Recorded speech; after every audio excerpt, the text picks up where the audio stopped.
Explore Europe the striped way with Condor Airlines. Fly non-stop to Frankfurt and connect seamlessly across Europe. From Venice to Barcelona to Budapest, your vacation begins the moment you step on board. With spacious cabins and relaxing service, Condor is celebrating 70 years of passion in the skies. Visit condor.com to learn more. This episode is supported by Ring, because at the end of the day, your home is your sanctuary. And with Ring, it's protected. Whether you're across the house or across the country, keeping an eye on things shouldn't be a mystery. With the battery doorbell, you can keep track of your packages and see more of what's happening at your front door in real time. If you want to make sure your yard is safe at night, the Outdoor Cam Plus delivers a wide field of view and enhanced video clarity with Retinal 2K video. And for the ultimate in detail, you can upgrade to 4K cameras and doorbells featuring Retinal Vision. It gives you ultra-clear footage that actually lets you zoom in without losing those important details. The Ring system is helpful every single day. Like a lot of us, most of our shopping is done online. There's a certain peace of mind that comes with knowing exactly when a package arrives while you're busy at work or running errands. It's not just about the technology. It's about the relief of knowing your home is secure. It's incredibly easy to set up, and it gives you that extra layer of protection for what matters most. Your door, your yard, your home, your peace of mind. With Ring, it's protected. Shop cameras, doorbells, and more right now at ring.com.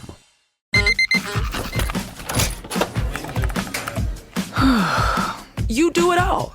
So why not get all the electrolytes? Hydrate better than water with new Gatorade Lower Sugar. Now with no artificial flavors, sweeteners, or colors. And 75% less sugar than regular Gatorade. New to the fridge, all the Gatorade electrolytes you love. Gatorade Lower Sugar. Is it in you? Now available nationwide.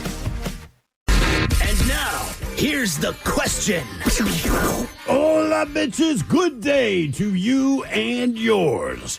All right, as a fan of the Baltimore Ravens, I was excited to find out that this upcoming season, my team will be playing a game in Rio de Janeiro, Brazil.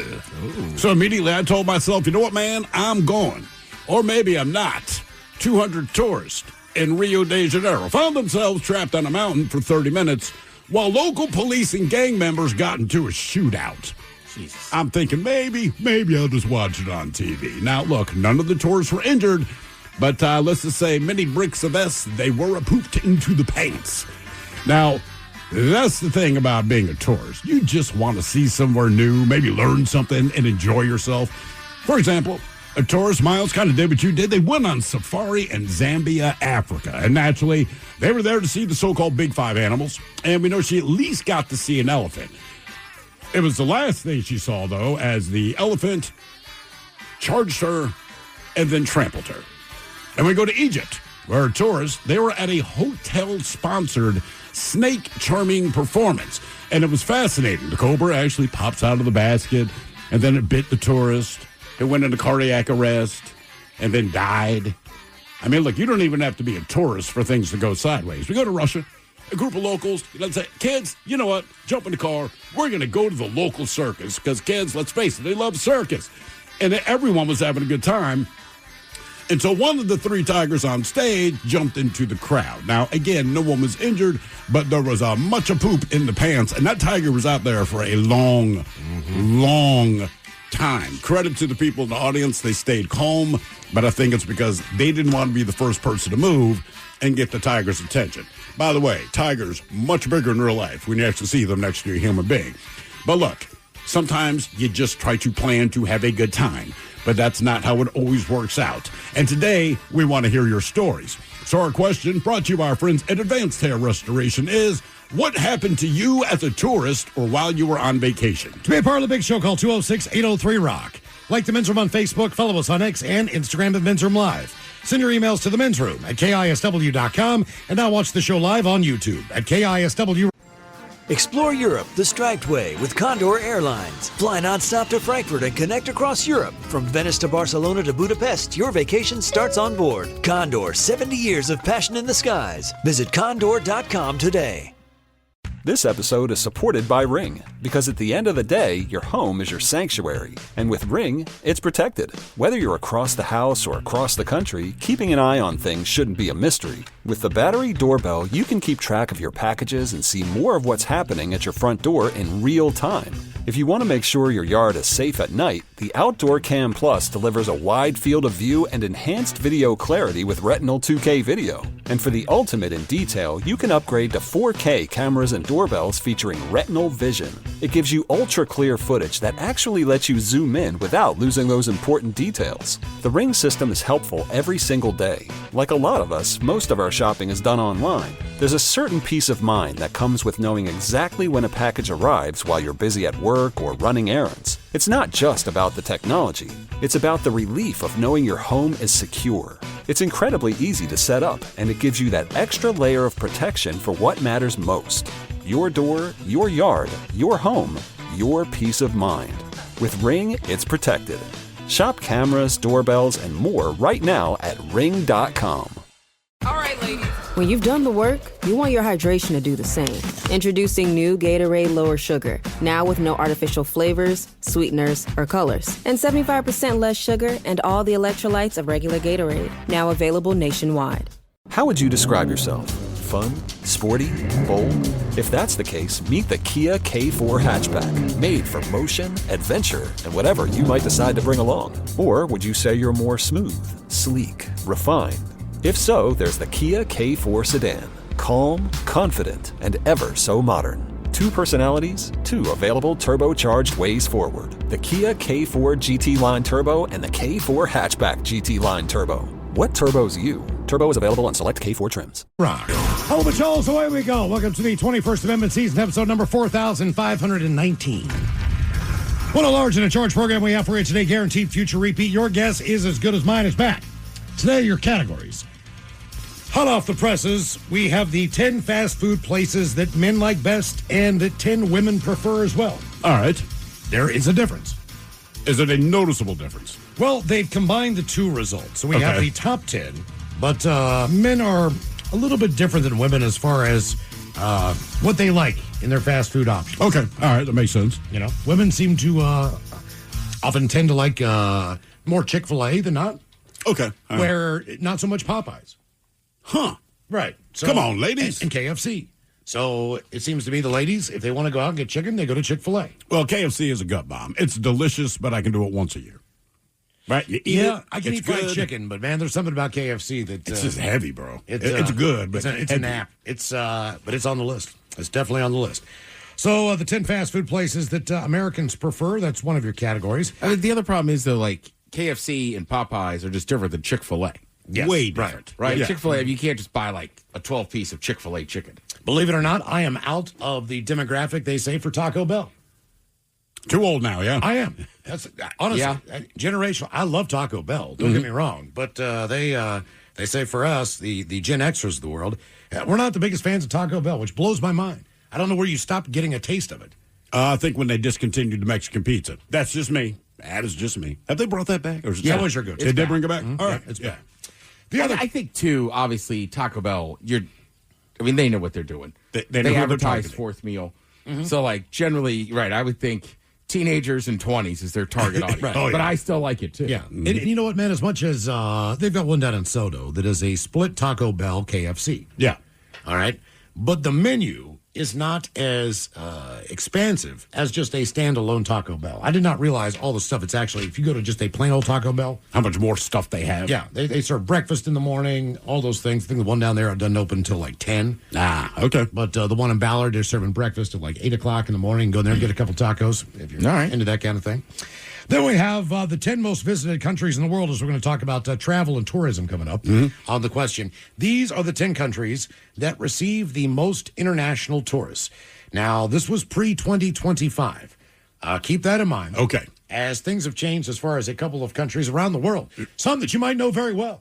As far as the number of tourists that are now visiting these countries. So those are your 2 categories coming up with your guess is as good as mine at 4:30. And yes, today we are going to talk about travel. Look, there's one thing we all know in life. If you've got a vacation set up, one of the joys, I think, of travel is just planning a trip ahead of time knowing where you are going to be, knowing that you've got a target coming up of some time that you can take off. If it's a trip you've always wanted to take, if it's just that you need a week's rest to go someplace and relax, whatever the deal is, we look forward to vacations and we look forward to seeing things. Sometimes it's not just as easy as it seems as far as your transportation issues. Sure. Things that happen while you are on vacation. You just don't know. I mean, I went to Puerto Vallarta, my only time in Puerto Vallarta. I was there during a hurricane.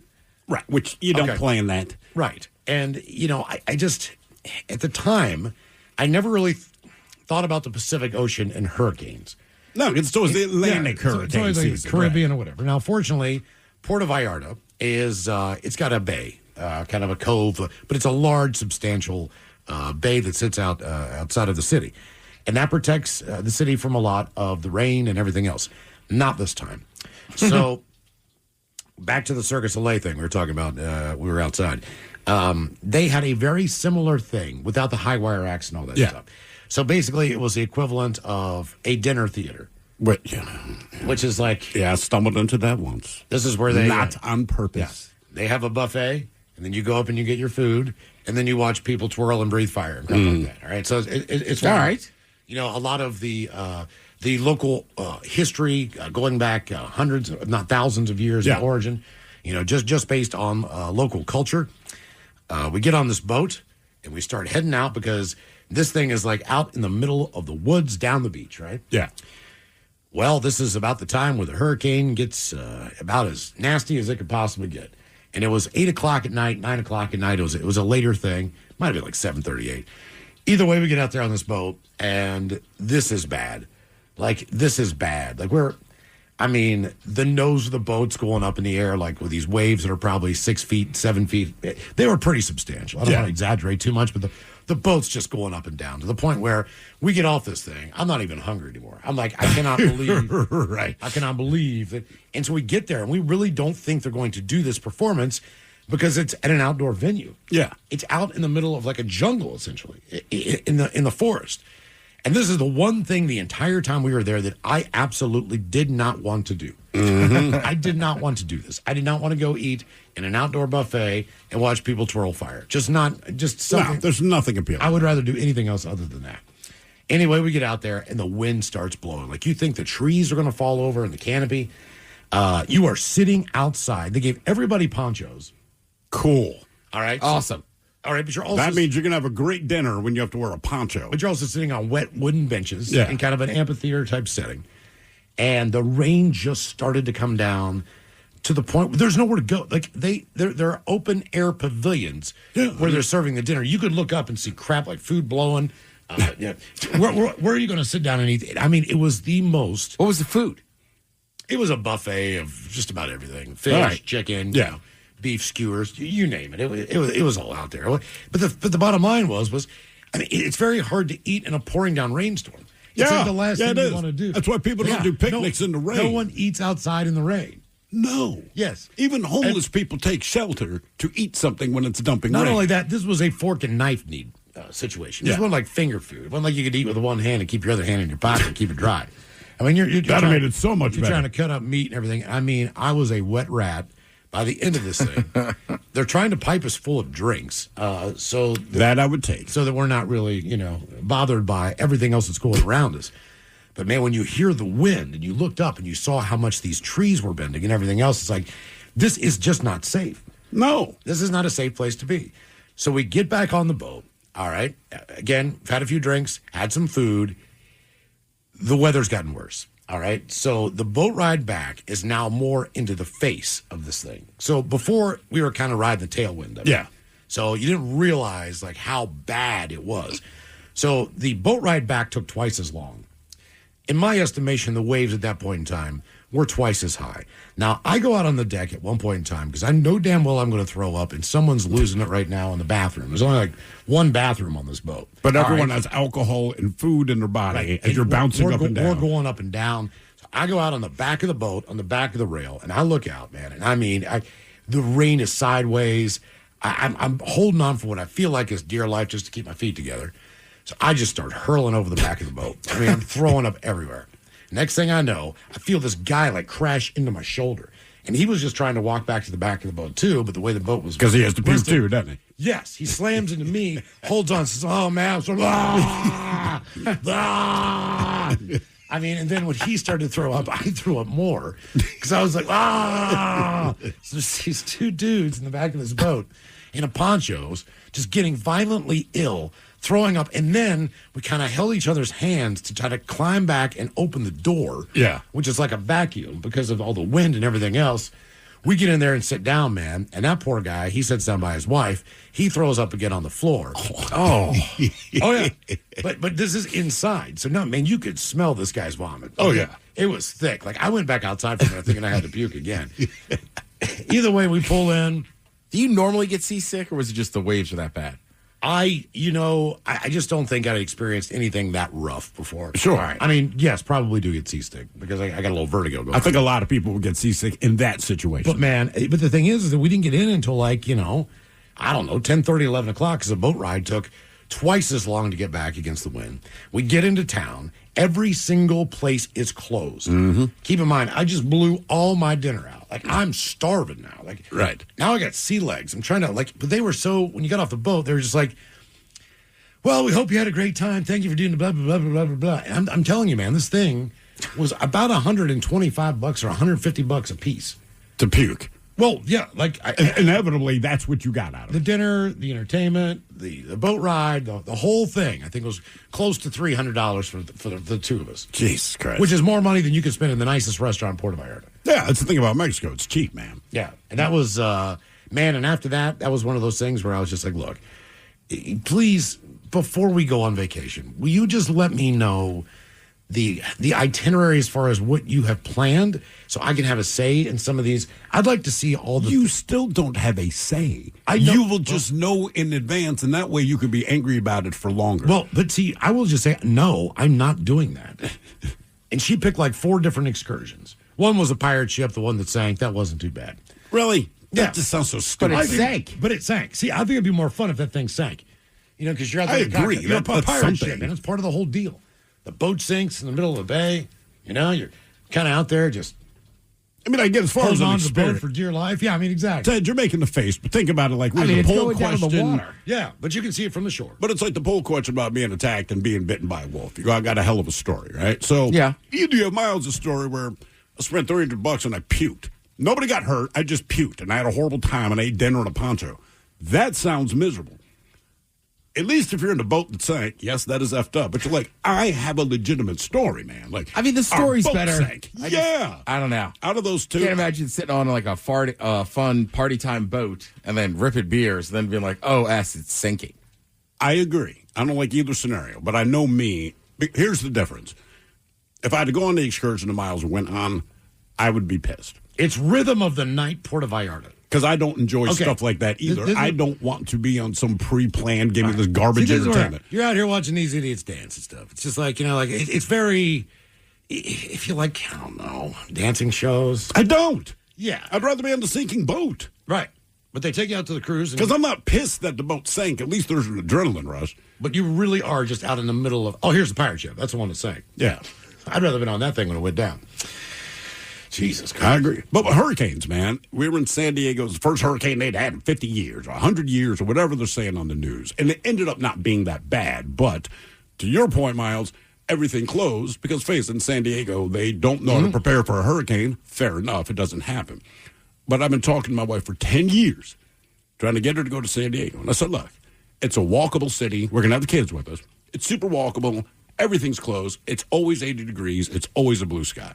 10 years of this. So finally, we get the trip to go to San Diego. I'm like, all right, this is exactly what I'm talking about. I fly down and meet them, and I want to say the day before I flew out, they're like, a hurricane might hit San Diego. And I'm like, oh my, you've got to be kidding. It's been 10 years. I've been there a couple of times. It's always gorgeous, right? Sure enough, the clouds start rolling in. The people that live there kind of in a panic because like anything on your local news, they oversell it. So they have over. So this is going to be the end of San Diego as we know it. Everyone's going to die. We're going to flood. You're going to drown. Everything's going to end, right? So they kind of responded in kind. And I'm like, even if it's a bad hurricane, it cannot possibly be as bad as they're saying on the local news because they're explaining an extinction level event. It's not going to be that. It will be wind and rain. But now the kids are paranoid because we're kind of watching the news so that we can try. The one thing they want to do is go to the San Diego Zoo, which I get. We eventually did, but it's still kind of chilly out. But anyway, we're watching the news. Well, now the kids are getting paranoid. And I'm like, guys, there is no freaking way. I'm like, a comet could slam into the earth and do less damage than the local news is trying to sell this on. But people are gripped. They're making their money. There's no way. But in my mind, I'm like, oh, my God, this might be really, really bad. And again, this is a place that has no preparation for it. They don't have hurricane windows, nothing. Kids having a hard time going to sleep that night. You can kind of hear the wind, not howling, just blowing. Either way, the weather was crap. We wake up the next day, and that is when the hurricane, quote-unquote, is hit. People of Seattle, you know how we feel in December. It's just raining out. The wind's kind of whipped up. That is what it was. You still go out and walk your dog, all the normal things. Yeah. Everything is shut down. We're just trapped in the hotel, but even the hotel bar is closed because none of the employees came in. And now I'm about to lose my mind. And I'm looking at my wife. Well, she's like, what can we do? I'm like, nothing. Because where we stayed, you can look out the window and see that every single thing is closed. I just wanted to enjoy some sunshine with the family, which I've been selling her for a decade. Yep. And the one time we go, absolute garbage. And nothing happened. L.A. got the worst of it. San Diego was freaking fine. Yeah, it was fine. I mean, kind of like when I went to Tennessee, right? All right. Tennessee, it's one of the biggest stadiums in college football, but it is famous for that entrance. And they run through the T, right? The band lines up and intermingles, and then they form this giant T. They come out. And that's all you want to see, right? Right, because they're playing Montana, I think, right? So they were playing. It's Montana. not the biggest rivalry. Right. It's Labor Day weekend. It's an early game. You know what I mean? Like, they should beat Montana, blah, blah, blah. And then as we're walking up, you just see these thunderstorms, and you just like, storm. I'll never forget Bernie saying, he goes, storm's coming. Get in the stadium. It's aluminum bench seating. You got to exit the stadium because of these thunderstorms. Then you got to wait like an hour. You know what I mean? And then they didn't run out of the tee. And I was like, how often does this happen? They go, it's only the second time in 50 years they ain't run out of the tee. Oh. Like, you got to be kidding me. Yeah, that's why. And I don't know that I'll end up going back to Knoxville. Like, I liked it, but like, I don't know if I'll end up at a game there again. But I mean, that is like the thing. Like, people talk about. I don't think you're going to randomly end up in Knoxville, Tennessee. Not voluntarily. You plan to go there. You just don't drive through it. You're like, oh, look, I'm in Knoxville. There's no direct flight there. There's nothing. Exactly. Like, that is a plan. There is not. And again, they are so nice and happy. Like, even the driver, when we were leaving, he's like, you guys had fun, right? We were like, well, yeah. And he's like, come back. Please. Right? Please. Like, I don't think there's any, like, they get it, right? Like, if you're there for a football game, like, hey, did you have fun in town? Maybe try it some other time. Like, for what? What is the other attraction well, you have go in see Knoxville? the thing, all the attractions they built for the World's Fair. They do have, like, a Space Needle looking thing. How tall is it? It's short. Ours kills it. Like, come on, man. We got a big one. Well, it's funny because all those World's Fair had those, but I think it's easy to say Seattle has the most recognizable one. Easily. Well, Toronto's got a pretty one. Was that World's Fair? They just build it. I don't know. I just assume anytime there's one of those towers, there's a World's Fair in town. Yeah, but usually around the towers, there's evidence. So, like, the Science Center, you go like, okay, these things make sense. In Toronto, like, you were just downtown, there's skyscrapers, and you know what? Maybe, because it's next to the stadium. Our question, what happened to you as a tourist or while on vacation? 206-803-ROCK. Explore Europe the Strength Way with Condor Airlines. Fly nonstop to Frankfurt and connect seamlessly across Europe. From Venice to Barcelona to Budapest, your vacation begins the moment you step on board. With spacious cabins and relaxing service, Condor is celebrating 70 years of passion in the skies. Visit condor.com to learn more. This episode is supported by Ring, because at the end of the day, your home is your sanctuary. And with Ring, it's protected. Whether you're across the house or across the country, keeping an eye on things shouldn't be a mystery. With the battery doorbell, you can keep track of your packages and see more of what's happening at your front door in real time. If you want to make sure your yard is safe at night, The Outdoor Cam Plus delivers a wide field of view and enhanced video clarity with Retinal 2K video. And for the ultimate in detail, you can upgrade to 4K cameras and doorbells featuring Retinal Vision.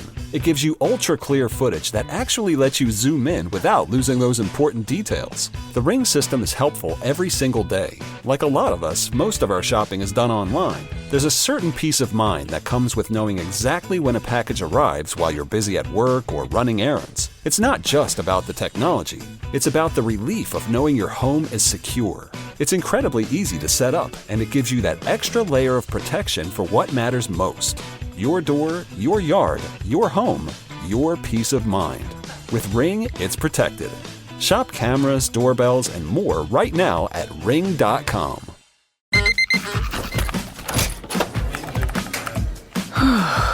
You do it all. So why not get all the electrolytes? Hydrate better than water with new Gatorade Lower Sugar. Now with no artificial flavors, sweeteners, or colors. And 75% less sugar than regular Gatorade. New to the fridge. All the Gatorade electrolytes you love. Gatorade Lower Sugar. Is it in you? Now available nationwide. How would you describe yourself? Fun? Sporty? Bold? If that's the case, meet the Kia K4 hatchback. Made for motion, adventure, and whatever you might decide to bring along. Or would you say you're more smooth, sleek, refined? If so, there's the Kia K4 sedan. Calm, confident, and ever so modern. 2 personalities, 2 available turbocharged ways forward. The Kia K4 GT Line Turbo and the K4 Hatchback GT Line Turbo. What turbo's you? Turbo is available on select K4 trims. I'm Brian. I work at United Healthcare. So, Brian, why do you care? I care because I don't want to leave anybody behind. I oversee one of the biggest resource centers in United Healthcare. I see people walk in my office every day, just like my parents. They have no idea about the healthcare. I feel like they are my uncles, aunties. I treat these people like family. I'm Brian, and I'm committed to care. Always live on the free Odyssey app. From the Pinky's Plumbing Studio, you're in the men's room. Text the guys at 206-803-ROCK. This is not good. A tourist holidaying in Egypt has died after being bitten by what is believed to have been a cobra during a snake show. 57-year-old had been attending the performance alongside 3 other members of his family. When a snake charmer allowed the reptile to crawl up his pants legs. During the show, which was hosted by a hotel in early April, tourists were able to hold the snakes and place them around their necks. Would you? No. According to several German reports, a cobra? A cobra? No. I mean, right. Come on, man. No. Yeah, you could do that. But the snake charmer let one of the animals, thought to be a cobra, climb up to the top of a tourist trouser leg, a man from Bavaria. The unnamed man was then bitten by the snake. Why? Well, here's the thing. I guess maybe when the snake's going up there, maybe the charmer, certainly the tourist, would not know how to safely extract it. But it also leads me to believe that maybe the guy who's the snake charmer in that moment also does not know how to safely do it. So he just tried to play along. I guess. That just seems insane. So this is the way this is the way the snake goes down. As soon as he was bit, he began to show clear signs of poisoning immediately. Yeah, because he was bitten by a cobra. He then went into cardiac arrest and required resuscitation before being rushed to a hospital. He tragically did lose his life. Now, the prosecutor's office and the criminal probe are investigating the circumstances of his death. According to a police spokesman, the investigation is not currently focused specifically on the snake charmer, but is being conducted openly. The results of the toxicology examination were still pending. Hey, look, you know what happened. You know what happened. They say that's a popular Red Sea holiday destination, but has long been linked to devastating incidents, including multiple shark attacks. In December 2024, at the same place, an Italian tourist was mauled to death by a tiger shark off the coast of Egypt in front of his helpless wife. The woman from Rome had been snorkeling at the beach located in front of the glamorous Red Sea Sataya Resort on the coast of Marsa Alam before the attack on December 22nd. Tourists worked at the European External Action Service. The diplomatic service of the European Union was in the sea alongside his girlfriend, Giuseppe Fappanini, who was 69, as they celebrated her recent 69th birthday at the resort. But the trip, they say, took a horrific turn when the pair were approached by a tiger shark in the Egyptian waters. Now, they swam about 160 feet off the beach in an area where the resort's jetty allows tourists to access beyond the coral reef. The woman made it back to shore, but he ended up in the predator's jaws, later dying from his injuries. Then they say in 2023, a tiger shark killed a 23-year-old Russian national. Vladimir Popov was circling by the meat grinder tiger shark before he was dragged underwater as he screamed out, "Papa, save me." Holidaymakers scrambled from the water as horrified onlookers called out to Vladimir to swim away from the shark, but they saw him mauled to death. Tiger shark was then caught and dragged to land by boat before it was clubbed to death on the beach in revenge. Damn. More recently, Quick action. That's serious. Last March, a tourist submarine sank and claimed the lives of 6 people, Steve. Oh. The Sinbad submarine, which had dozens of tourists on board, dived with its hatches still open. Oh, my God. At least 6 Russians, including 2 children, and 39 people were eventually rescued, 9 of whom suffered injuries. How do you forget to close? I feel like That's the most important part of a submarine. on your personal checklist, and look, I don't know a lot about submersibles. I admit that openly. But the one thing that I would absolutely make sure of is that the frickin' hatches are closed because it's a submarine. Now, look, the submarine's bad. The Cobra's bad. As far as the shark attacks, you're on vacation, but you can't really hold anyone accountable. No. With the Cobra, I'm like, this is a hotel-sanctioned entertainment thing, right? So I'm a tourist. I'm watching this guy do it. I might watch somebody snake charm, but I would do it from afar. That's probably the best way to put it. Like, I would not be front row. Obviously, this guy was close to it, and the Cobra goes up. And this is just me. Different cultures have different rules. But, like, guys, this is a venomous Cobra. As a hotel, I don't know if I'm the manager there. Like, we're not going to sanction this, man, because if something goes wrong, it's on us. Because we told someone, you're safe being close to a freaking Cobra. Once you jump in the ocean, you understand what the risk might be, right? That is not on anyone. It's not the resort. But to me, the Cobra is as bad as the submersible. Like, you didn't close the hatches. There's nothing wrong with propulsion. You it's said, not like you hit something. I know, but you said the submarine was a very cool experience. But then again, it was a fantastic This would be experience. the thing that would terrify me. Because you said it could go down 150 feet. No, we went down about 112 feet. All right, either way, even if You're the hatch deep didn't enough, open it's an and, issue.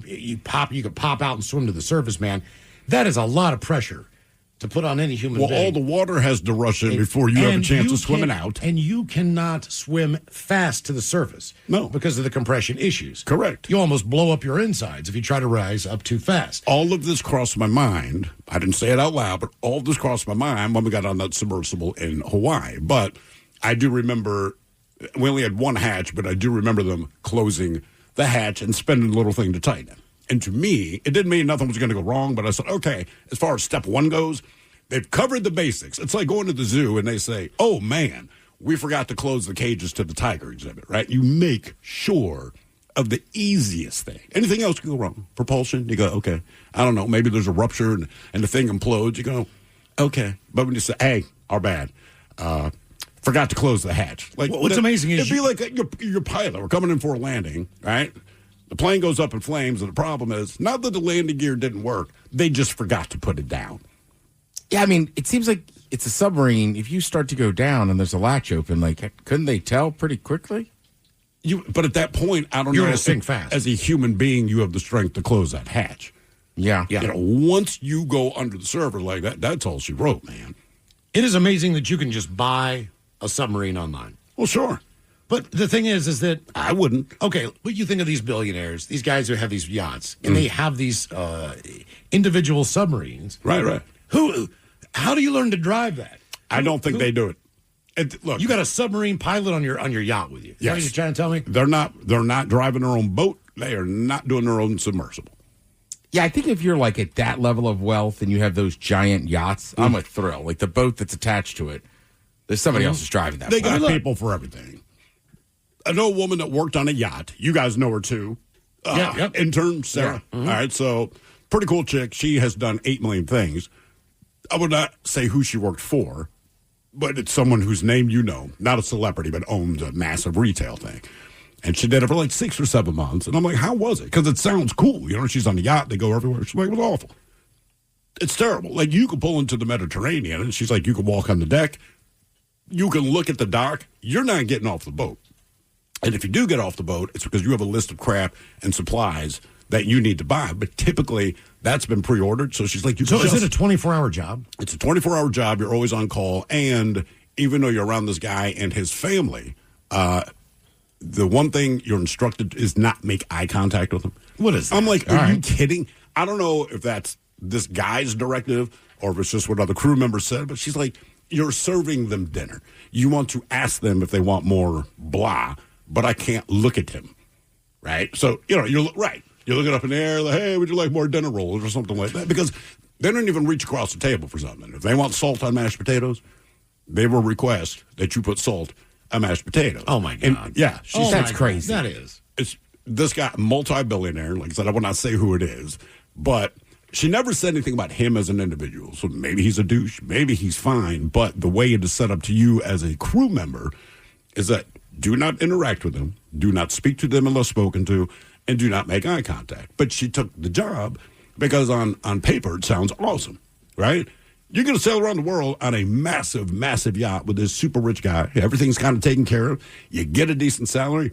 Your life's just a living hell. And back in my early days of cooking, just to get out of Baltimore, I'm like, you know what, man? Maybe work on a cruise ship. Because look, if you can cook, you can work anywhere. So you can go anywhere in the world. If you can cook, you can get the job, right? So I'm like, you know what? That sounds cool. So I talked to a couple of people that worked on the cruise ship, and they were like, do not do it. Said it's not that it's the worst job, but they said, again, you're thinking that you're going around the world. They're like, and you are. And you're lucky if you even see any of it because you're down there cooking. Because think about it. You're in a closed space cooking for 2,000 people, 3 or 4 meals a day that are guaranteed. But you always have to keep the buffet stocked and all that. You realize the amount of work that goes into it. Like, you know what? That sounds awful. They're like, look, you can cook. And even if you have a bad night, you just go home. Maybe go drinking with your friends because people that cook tend to drink and do a lot of drugs. They're like, you can't get drunk on the cruise ship if you're a crew member, even when you're off duty. And I understand, right? You got to look professional. And they're like, so. But they never see you because you're underneath the boat. Right. But if you're going to get hammered, the whole thing is like, you need to stay in your cabin. Even if you walk out of your cabin, I don't know, go smoke in the smoking section of the deck. Customers see you, you're hammered. Most of them probably wouldn't care. But if it gets mentioned at all, like, that's your job. And I was like, you know what, man? It does sound cool up until you hear the reality of it. Yeah, and, like, the rooms are only going to be so big. Man, they are teeny tiny. Like, we had a room where we were on the perimeter of the ship because we have a deck. All right. If you open the front door to the cabin, you could not enter the bathroom. So one time I'm in the shower, my wife has the front door open doing something, and I can't get out of the bathroom until she closes the door there. Teeny tiny. And I understand that. And then we had the deck, but you can't really smoke. Not that you can't really. You're prohibited from smoking, and I did not. I was tempted many times, but I didn't because I'm like, let me get thrown off of a cruise ship in a foreign country, right? But even then, I'm like, I don't want to be on the deck because I don't want to be in the room because there's no room in the room. It just kind of, we're talking a friend of yours last night, Ted, who's a flight attendant. Oh, yeah. It's like, I did it for 5 years. That's cool. So it was awful. I mean, straight up, she's like, it was terrible. I won't say what airline, but she's like, it's not something you enjoy. You can fly anywhere you want. Yay, all of that. She's like, but it's not a good gig. I'm just like, well, damn. you're just returning back to the same place most of the time, depending on the length of the flight. On the, right. And when you do, like, you came from. You know? And even if you do, like, international, like, you fly to cool places, but you're really only there for the night. Right, you're there for a night, so you might have 12 hours to kind of go have fun or whatever, but you're not going to do a ton of exploring. Most of them, my understanding, because a lot of them stay at a hotel across the street, some of those international airlines. Yeah. We'll watch them check in. So if we watch them check in today, they are checking out tomorrow.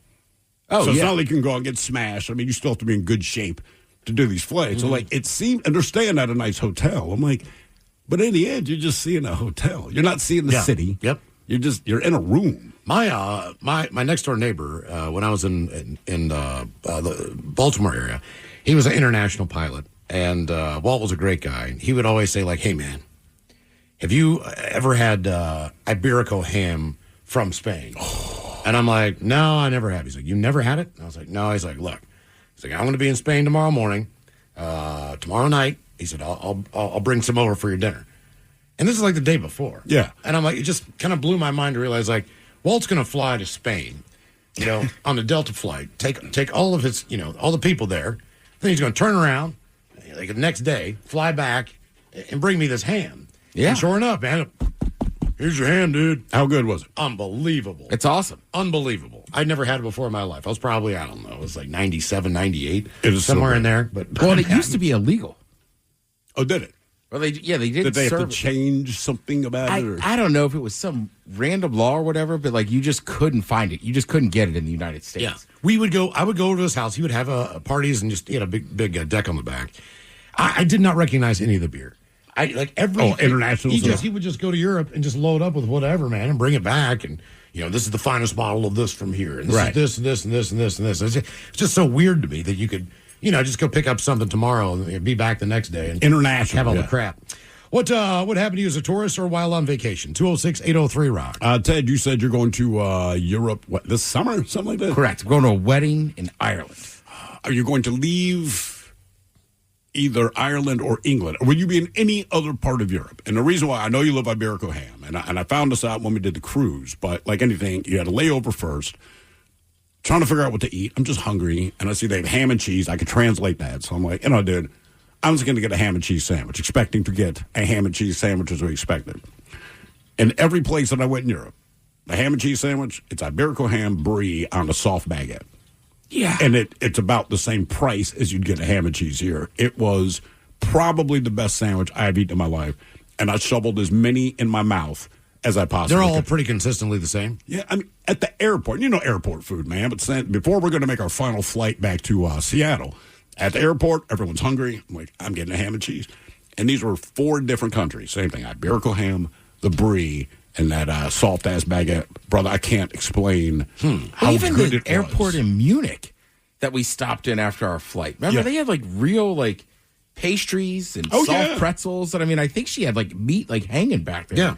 And I literally was telling somebody this weekend, I go, I think it's the nicest bar I'd ever seen in an airport. Easily. Right? It was just Easily, man. awesome. You're like, man, this is cool. Now, the flip side of that is the first time I went to England, it was a burger. All right, we stopped in some like hotel lobby. It wasn't where I was staying, but it was a burger on a BAP.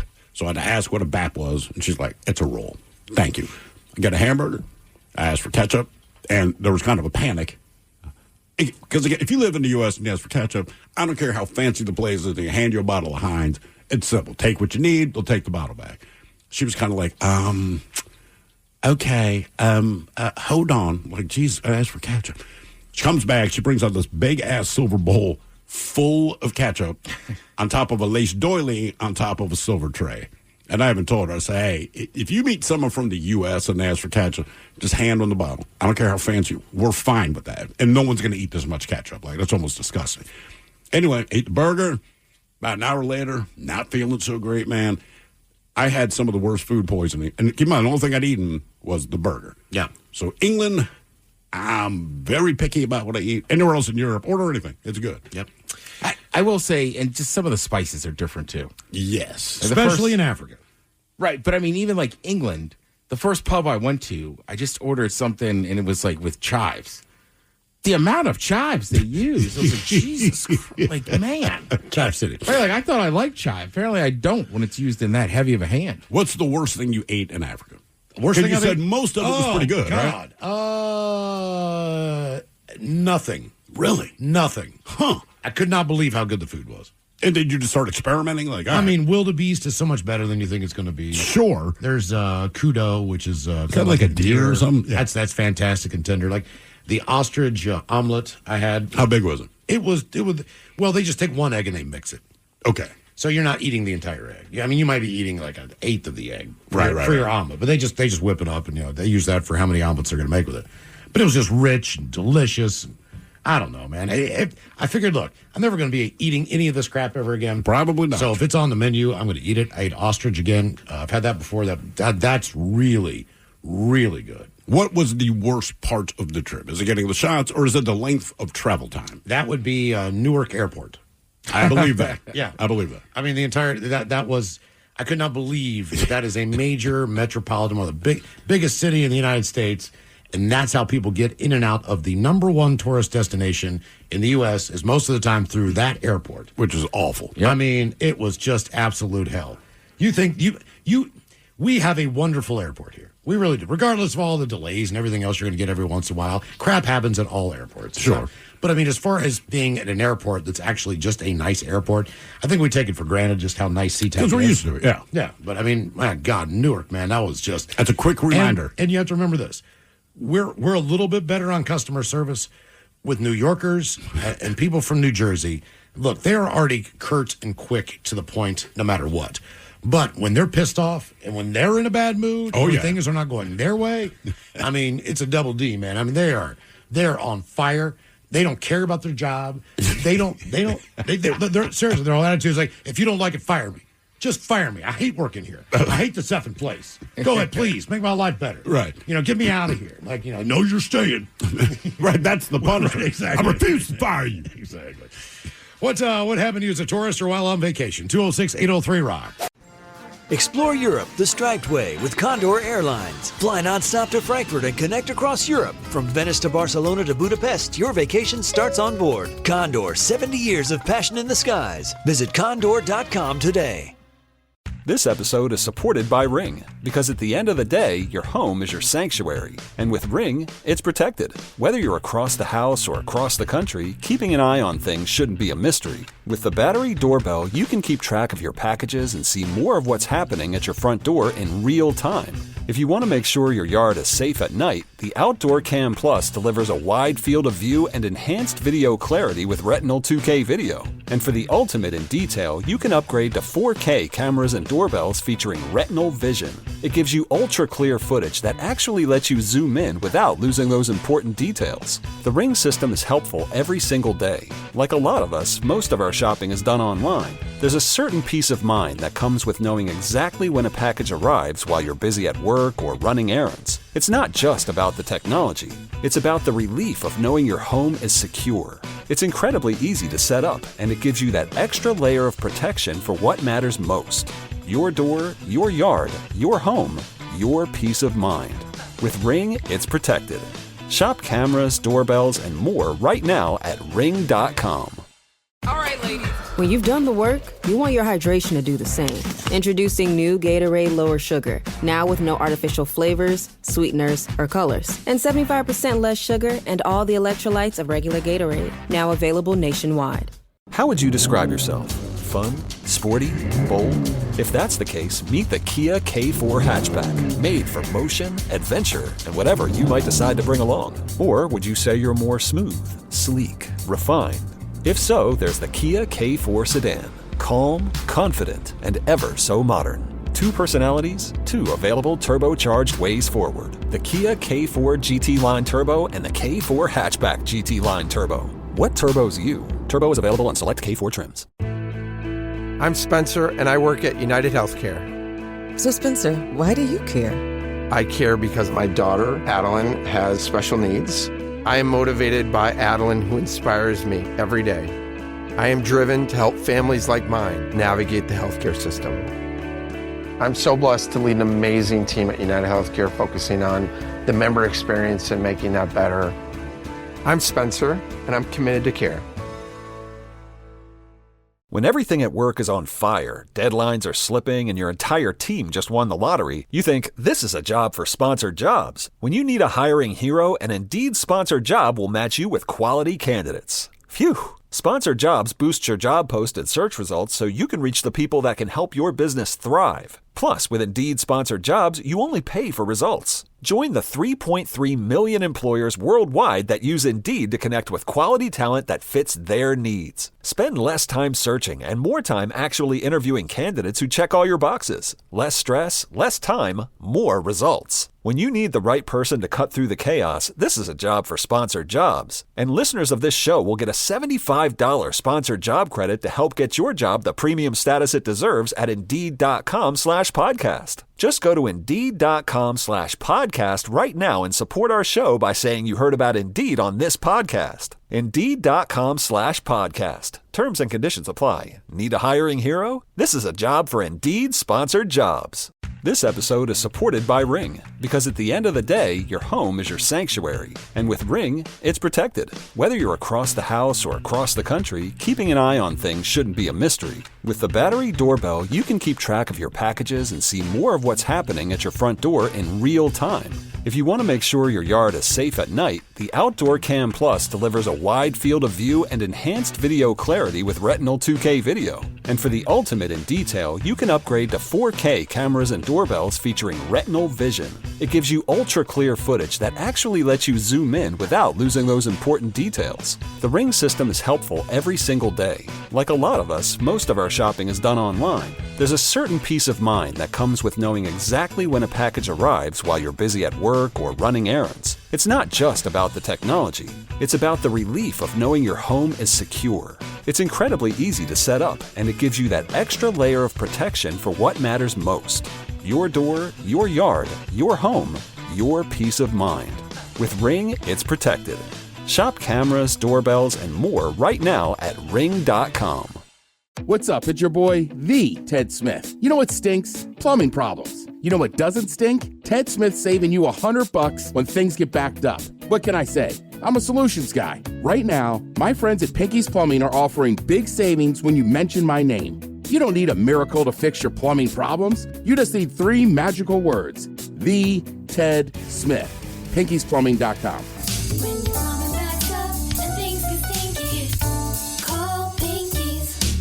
The shenanigans continue. This is the Men's Room with Miles and Thrill. We head to Italy and Florence's Neptune Fountain. And it's got a new scar, a new suspect. Italian police say a 28-year-old tourist climbed onto the 16th century marble monument as part of a pre-wedding dare to touch the statue's genitalia, causing what experts described as minor but significant damage to the statue. Specialists later found harm to the legs of the horses that she stepped on and to something that she grabbed onto for balance. The Guardian reports the cost for repairs estimated at $5,800. To touch a stone penis. The woman, meanwhile, has been charged with defacing an artistic and architectural asset, which the locals note carries a potential fine of up to $47,000. It's going to be an expensive vacation. Yep. The fountain has increasingly become a prop in the tourist challenges, according to city officials. Now, despite tighter surveillance, including closed-caption TV installed after earlier incidents, visitors continue to scale the statue for selfies and for social media stunts. From the German tourist who damaged Neptune in 2023 to a teen who hid overnight in a city cathedral to climb its dome 2 years ago.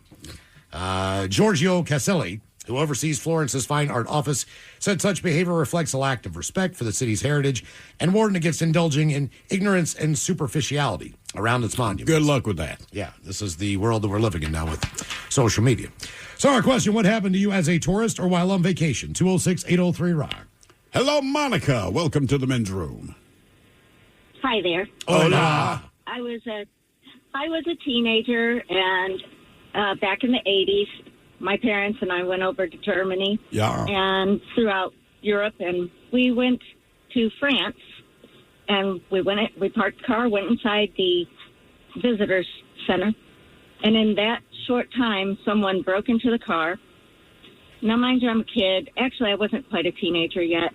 My flight bag was just sitting in the seat, and my gummy candy in the seat. They took everything in the car, including my gummy worms. I was so disappointed.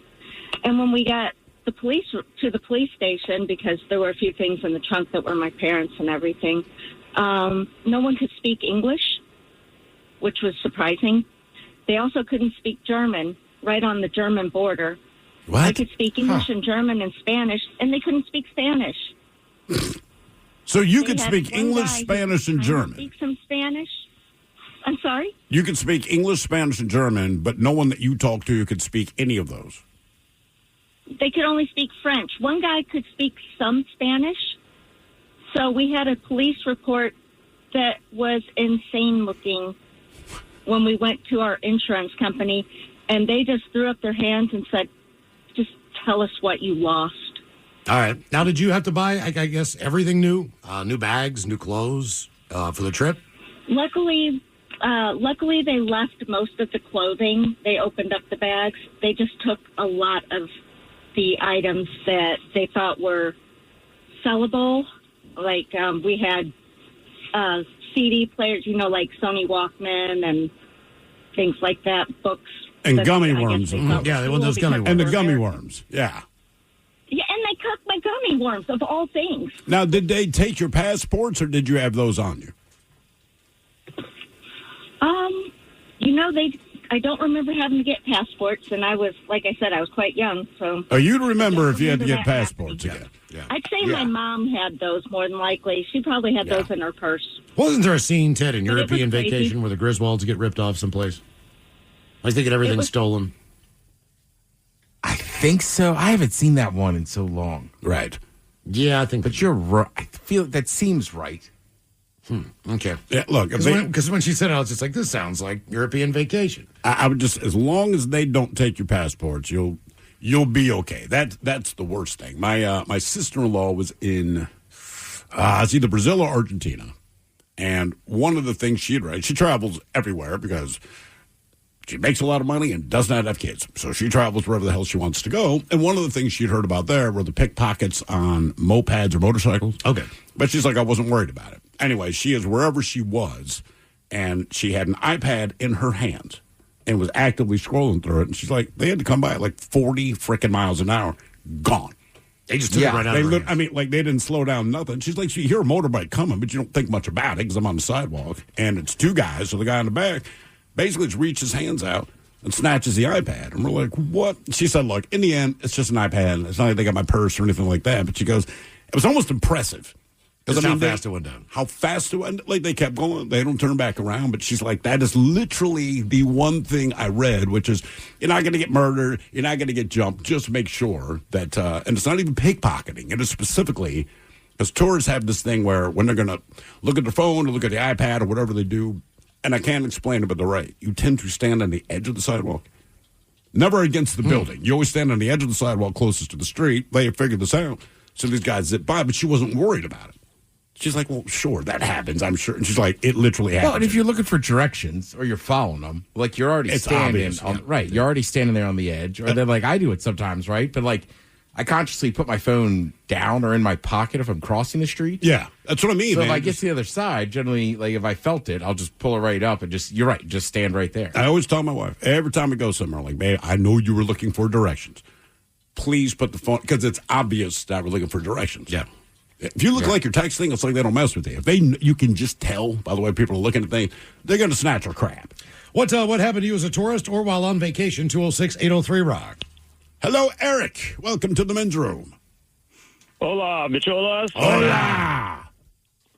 Yeah, about 10 years ago, my son was 8 years old, and we were down in on vacation with the family in Playa del Carmen, and we were going on a tour down to the ruins in Tulum.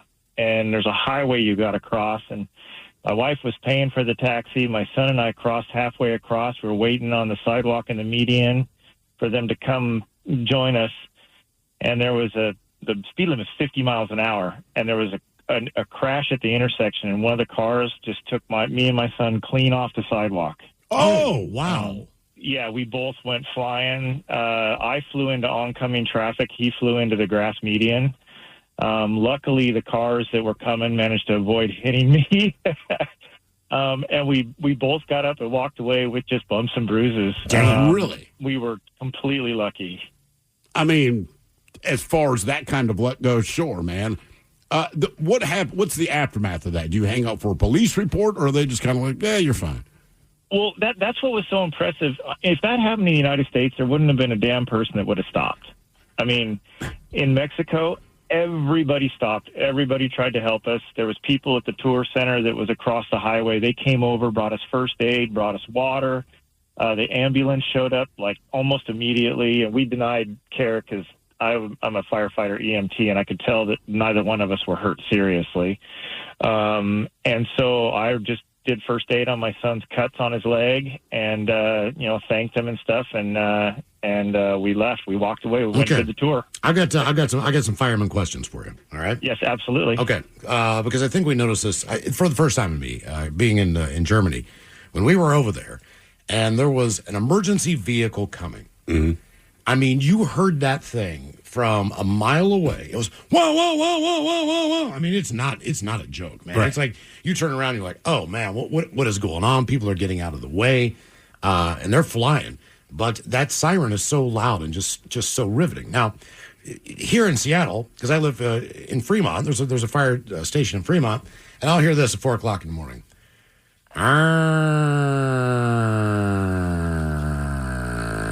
Yep. What does that Does that mean mean? Do I need to hurry for you, or are you just going to get breakfast? Like, you know, like do you not care about the fire? Yes. I'm coming. It comes from the complaints in the neighborhood about the noise. So when we're in residential areas, we will cycle the horn just enough to let people know we're coming. But if we're out away from neighborhoods, it'll be full on blaring. People complain about the siren of a fire truck on an emergency run. Pardon me? You're headed to an emergency, and people complain about that. Yeah, they will complain about it to the fact that they will come to the station and do a written complaint because we've had like for instance, there's a house fire. Dispatches all available units. So you might have 5 different fire trucks heading to one fire that's a tiny little brush fire, but they don't know that going in. So they get everybody going, and then once the first unit gets there, they'll be like, hey, look, this is a minor fire. We can call off all to send us one more unit. And so 3 of the 5 units will stop going. And we'll have people actually come to the station and complain that, hey, I was behind a fire truck and they had their lights and sirens and they just turned them off, turned up a side street and went back to the station. They were just trying to avoid traffic. It's like, no, they got called off of whatever call they were on.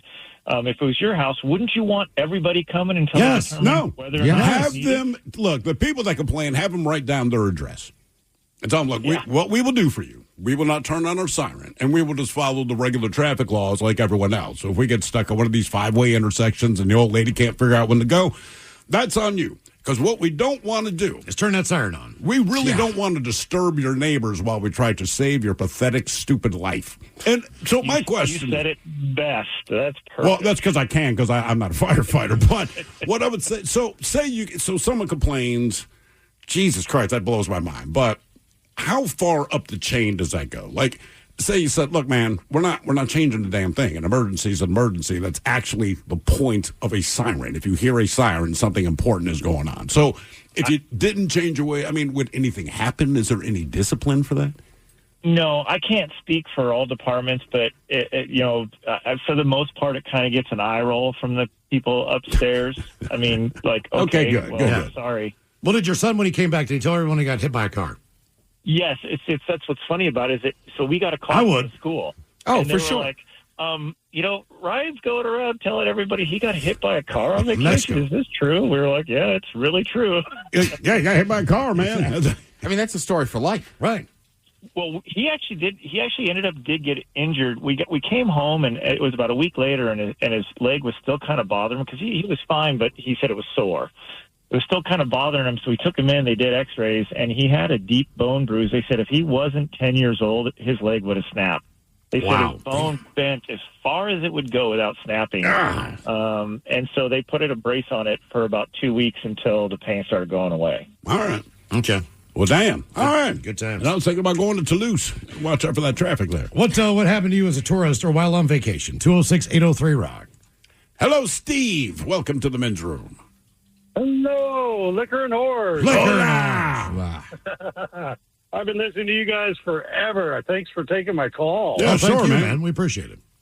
So back in probably 86 or 87, I was engaged to be married, and I thought I would treat my fiancée to a weekend up in Vancouver, Canada. Canada, Miles. Oh, yeah. The other way. We went up, we got a room at the Blue Boy Motor Inn, and it's no longer there. I've checked. The Blue Boy Motor Inn. That's right by the Fairmount, right? Well, I'm not sure. It's so long ago. Okay. But my credit card got declined at check-in, so she had to pay. So then there was a nightclub that was right next to the hotel, to the motel, and we went in there, and it turned out to be a strip joint. We didn't know that until we walked in.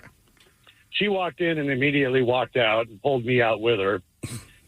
So we decided to watch this movie on HBO, and at midnight it changed to a porno movie station.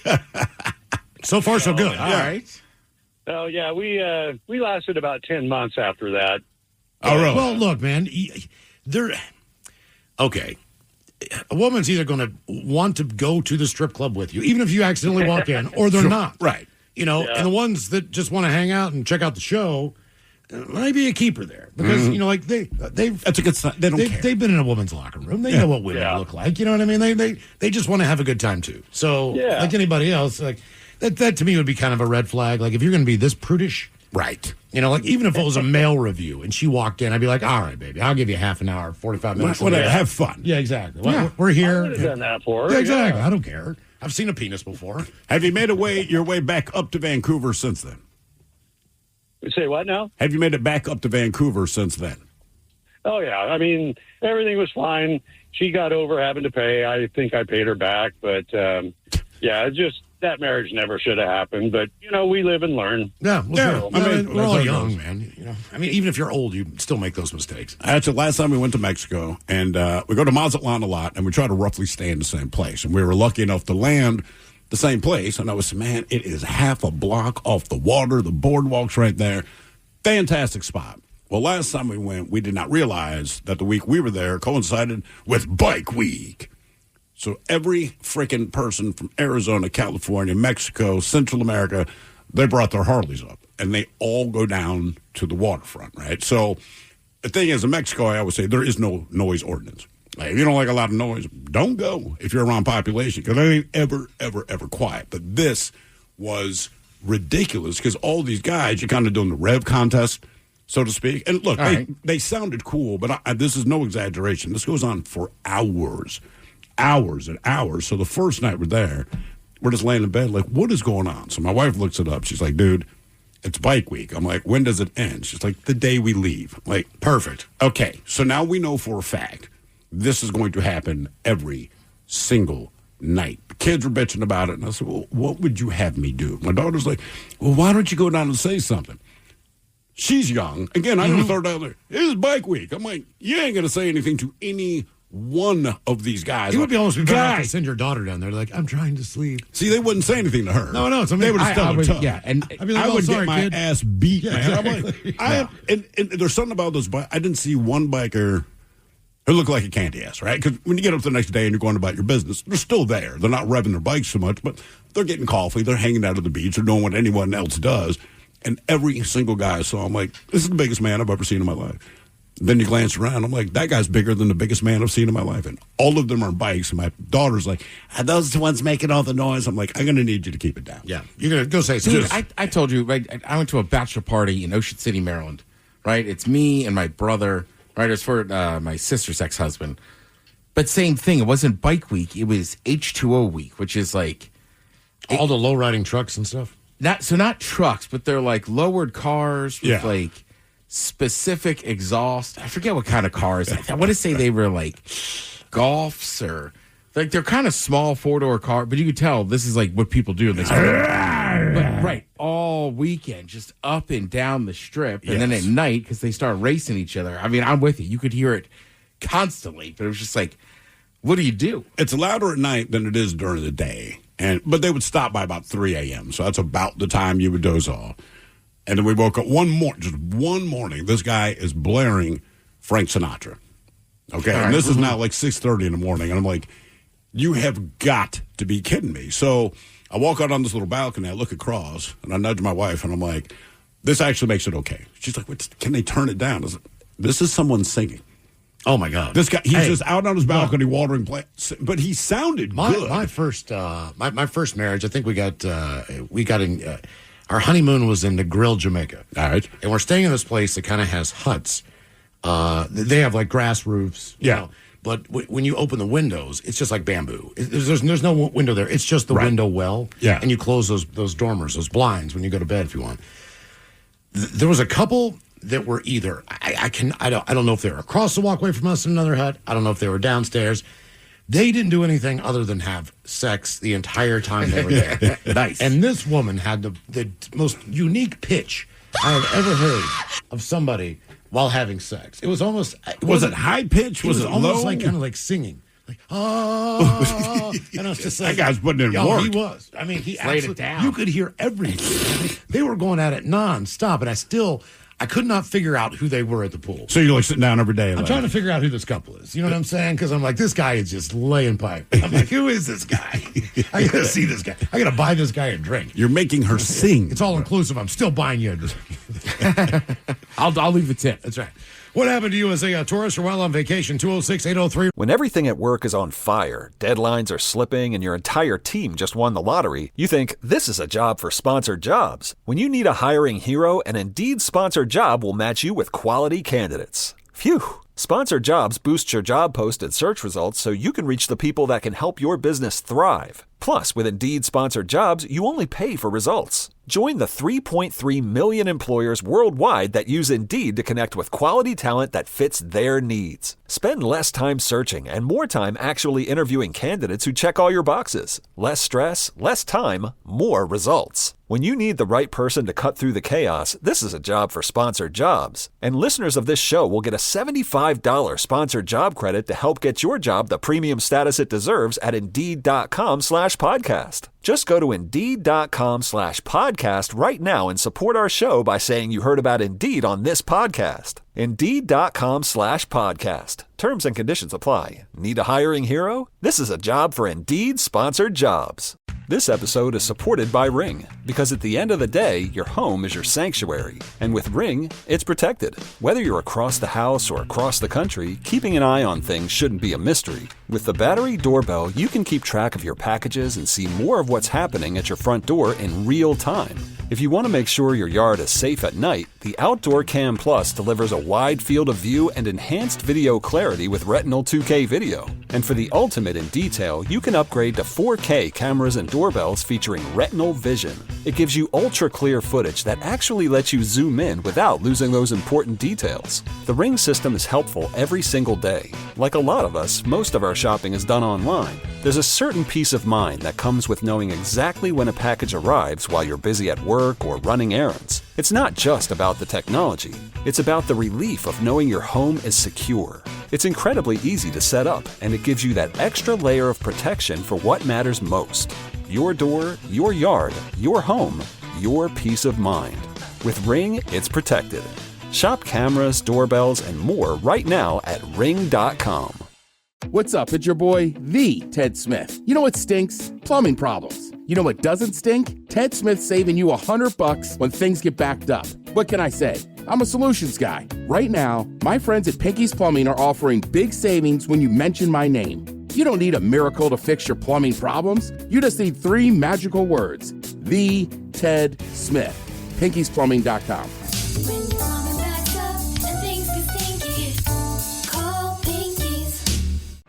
A new home, a new chapter, a whole new way of life. Tri Point Homes in Las Vegas offers more. More light, more style, and more space to live your best life. Search Tri Point Homes or call 702-637-9349 to learn more about Las Vegas living. Tri Point Homes is an equal housing builder. Nevada Contractors License Number 3633A. NRED Broker's License Number B.0041921.corp.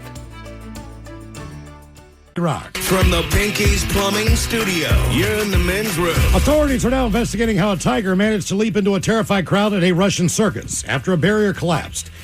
Videos of the frightening incident have gone viral on social media. 2 trainers and 3 tigers are performing inside a performance ring at a circus when the incident occurs. According to eyewitness footage from the scene, a barrier separating the audience from the animals abruptly collapsed, allowing one circus tiger to jump over it and into the crowd. Oh, yeah. Over the loudspeakers, an announcer can be heard saying, "Dear visitors, please remain calm or you'll make it worse." One video shows a tiger moving through the rows of seats. Keep in mind, I am safely in the booth. Yeah. It's just roaming between the seats of the spectators as they scramble to get away. In a second video, families with small children watched as a trainer tried to guide the tiger toward an exit. The investigative committee of the Russian Federation has opened a criminal case in response to the incident. The statement also reported that miraculously, the tiger did not hurt anyone. Experts captured the tiger almost immediately and returned it to a secure transport container. We watched the video. I don't know that almost immediately is quite accurate. The animal was not acting aggressively. The tiger did not attack anyone. But the very fact that this thing was among the people certainly created panic. The animal, on the contrary, he moved away from the crowd in the opposite direction, just basically acted like he didn't care. That would be wild if he just walked over like a cat and just started, rolls on his belly, licking your face, or like rubbing his head on your leg. Like, oh God! I would let him do anything. The thing about the barrier they're talking about, they're on a round stage, and the barrier, honestly, the top of the barrier looks like the rim of a basketball hoop, and then there's a net, and I don't think that net was metal. I mean, this is like kind of a thin rope net. Yeah, and then it kind of drops from the top, and so the tiger jumps over the top of it. That was it. I mean, there's nothing to investigate, guys. The thing collapsed, and then the tiger jumped the hell out. But oddly enough, you're right. The people, they did kind of stay calm. But when you look at the video, there's a lot of people that were real little kids just holding them on their lap as the tiger walks by. I don't know. I like that. Stay calm. You'll make it worse. I mean, look, though, I'm with you. Because when I first saw that video, like, you believe they're just sitting there. But also, who knows? If they had panicked, maybe the tiger would have been like, I don't know what to do. I'm going to slash. Well, it's the thing about a cat, right? The one thing we know, if you're the thing that moves, you're the thing it goes after. Right. So just sit still. What happened to you as a tourist or when you were on vacation? 206-803-ROCK. Hello, Eric. Welcome to the men's room. Hello, bitches. Hola. All right, so when I believe I was like 13 or 14 years old, I ended up, we were in the Caribbean, down in one of the small islands in the southern Caribbean. Actually, one of the places where they filmed Pirates of the Caribbean was actually really cool. We got going on a tour, and just a normal snorkeling tour, nothing out of the ordinary, and I was standing up on the shallower portion of the beach, and I ended up stepping on a black sea urchin in my foot. Ooh! Did the needles separate and stay in your foot? Yes, they did. They broke off my foot. And then what do you do? Scream. You scream, and you also have to pee on your foot, just like they say. It's true. So I went behind a bush and I peed on my foot, helped take the pain away, and eventually I knew we couldn't take the needles out. They were actually in there far enough that they would not come out without having to. Don't they have like a little loop hook on the top of them that kind of hold them in place? I think so. Yeah, so they got stuck in there in my toe, mostly in my toe, and eventually they just kind of were in my foot, and within a couple months they just disintegrated and they just went away. Oh, so they didn't work their way out. They actually just kind of dissolved. They just dissolved within my body. Yeah, Now, it was very weird. do the doctors tell you that? Like, don't worry about it, man. They'll just dissolve on their own, or what? The tour guide we were actually with said that. We actually didn't end up going to the doctor or the hospital at all because the pain went away after a couple days, and we were just fine.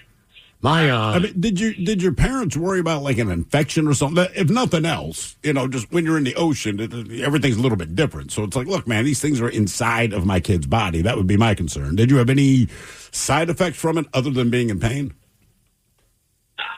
No other side effects.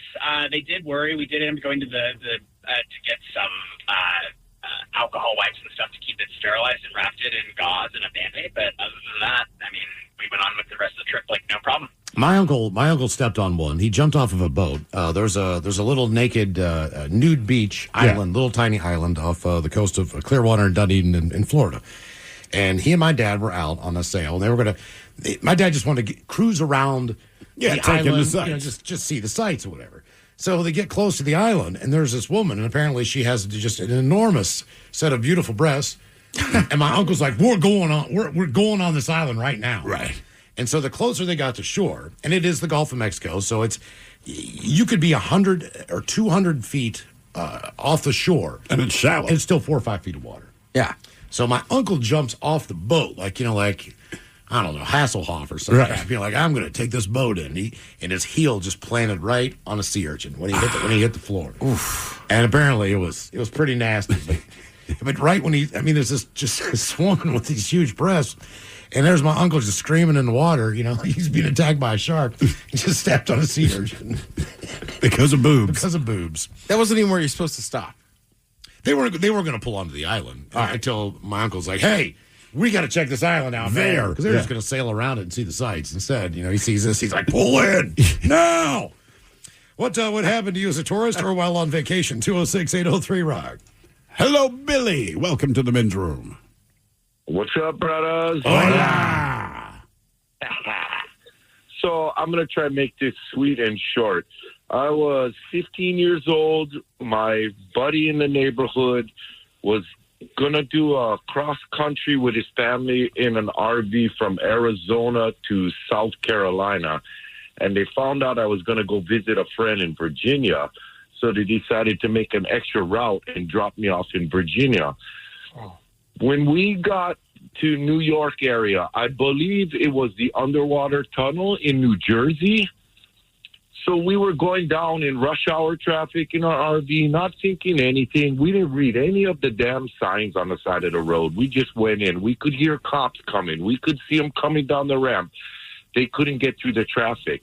When we got out on the other side, oh, my God, there was an army of police out there. They pulled us all out by gunpoint. Apparently, you're not supposed to go with propane in the underground.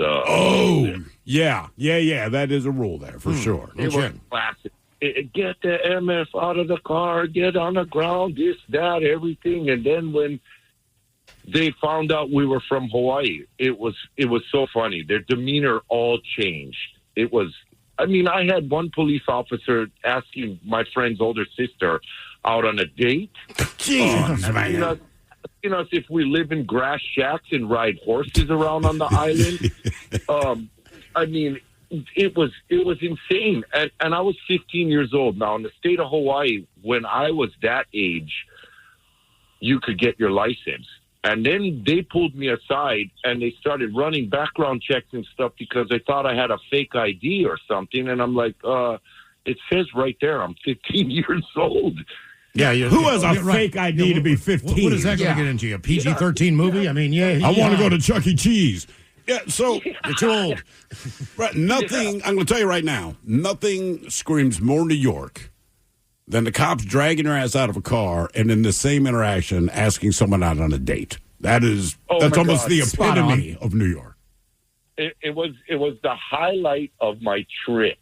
I tell you. Have you been back to New York since? Yeah, I have not. I do have a really good friend, an Italian friend that lives in Jersey that everybody gets a kick out of talking to because of his accent and stuff like that. But he used to visit us in Hawaii all the time. I do live in Washington now. I've been here for 7 years. Been listening to you guys pretty much every afternoon after work for almost 7 years. Thank you. I appreciate that. Love the show. Love the vibe you guys put off, and I just thought I'd throw that out. Well, you still got a place in Hawaii we can crash out if we ever want to go back over there? You know what? I do still have family and a lot of friends. Okay. Let me ask you, what brought you from Hawaii to Washington? Well, I went through a divorce. I spent my family inheritance building a house and an additional $250,000. I did an owner-builder contract with the county of Maui, which meant that I only needed a licensed electrician and a licensed plumber to do the work as long as I did all the rest of the work. However, I did pay some friends to help me do work, and my wife brought that up in court, and I null and void, and I lost everything. Why was she so spiteful? I mean, she could have got the house. She's a gold digger. I should have known from day one. Okay. There's a lot of things we should know from day one, but we just don't, none brother. of us do. Yeah. You're not alone. But I will tell you this. It took me a little while to get over. Trust me, it really did. That's a lot of money. It was probably close to $500,000. Yeah. Although the best part about it is I got two wonderful kids that I adopted, my two little Hawaiian babies. They're both grown up. My daughter's 34 now. She lives in Spokane. And my son is 28, and he lives in Las Vegas. Yes, that is the ninth island of the Pacific, baby. So, I think it would be very difficult to grow up and live in Hawaii and then move someplace else. Because Hawaii is not Hawaii is so unique. Right. You know, anywhere else is going to just be a completely foreign world. For sure. As far as just, living your life. If I had a quarter for every time somebody asked me, what the hell did you leave there for, I'd probably be rich right now. You get your money back. You get your money back. You have your $500,000 back. Were you able to sell that place, or did they just confiscate it? No, actually, they kept it. There was a trust on it. So one of my biggest mistakes was doing it on the family property. Long story short, my kids are still going to get the house. They're on the trust, so I'm okay with that. You know what I mean? But it was built on the family property, and I didn't get jack. I got squat out of that. Good times. Yeah. Well, I mean, hell, I've lost homes. I mean, every time you go through divorce, there's a home. Yeah. It's just part of the deal. It's like, all right, see you later, buddy. But I'll be more bitter if it's in Hawaii. All the painting. Come on, man. All that crap. Just absolutely insane. I met a Hawaiian guy once at an airport in Reno. All right. And, we were sitting there, we were chatting, we were having a good time, but he was so excited. And I was like, what are you so excited about, man? He's like, brother, snow. It's amazing. He had never seen snow. Okay. That's right. It just, right? Like the last day I guess he was there, it snowed. I can't explain to you how excited. I mean, the guy had to be in his 30s or 40s, but it was like childlike. And he's like, have you seen, I know about snow. Yeah. Unless you go to the top of a volcano in Hawaii at the right time of year, you're not going to see it. When you're around it a lot, you don't like it. I hate it. I do. Yeah. I just start cussing out loud. But that's the second time I've seen that reaction, right? I went to a baseball camp when I was in high school age. Yeah. And there was another team there, right? It was like a facility that teams would come in. And they had a kid that was from Cuba, shocking, on the baseball team, right? Something had gone on to get him into that school. Of course. But yeah, one night we're in there doing drills or whatever, and you look outside, and the same thing. He was just like, I didn't know this was real. Like the idea of rain being frozen and white. And dropping on the ground and then sticking. Well, that's exciting if you never see it. Yeah, if you've never seen it, I absolutely But if you live in it and you got to shovel this crap and you got to deal with the cold and everything else, I hate it. Yeah. The only reason I liked snow growing up was because it gave you the opportunity to maybe have a day off. I didn't get that until Baltimore. Because in upstate New York, it just snows all the time. But at that time, we didn't get as many ice storms. It was just snow. So we would go to bed, and I remember they predicted 36 inches by the time you wake up. And I remember I'm getting all excited, and you hovered around the radio to see what schools are closing. And my brother, 5 years older, kept saying, man, set your alarm. I said, there is no way. We had to call for 36 inches. We can look out the window. It is dumping down. And he's like, I'm going to set my alarm. I didn't. I was very confident, so I stayed up a little bit later in the bedroom. My mother knocks on the door. She's like, you got to get up and go to school. So I thought it stopped snowing. I opened my curtains, and I'm like, there's 1.5 feet of snow outside. She goes, look at the driveway.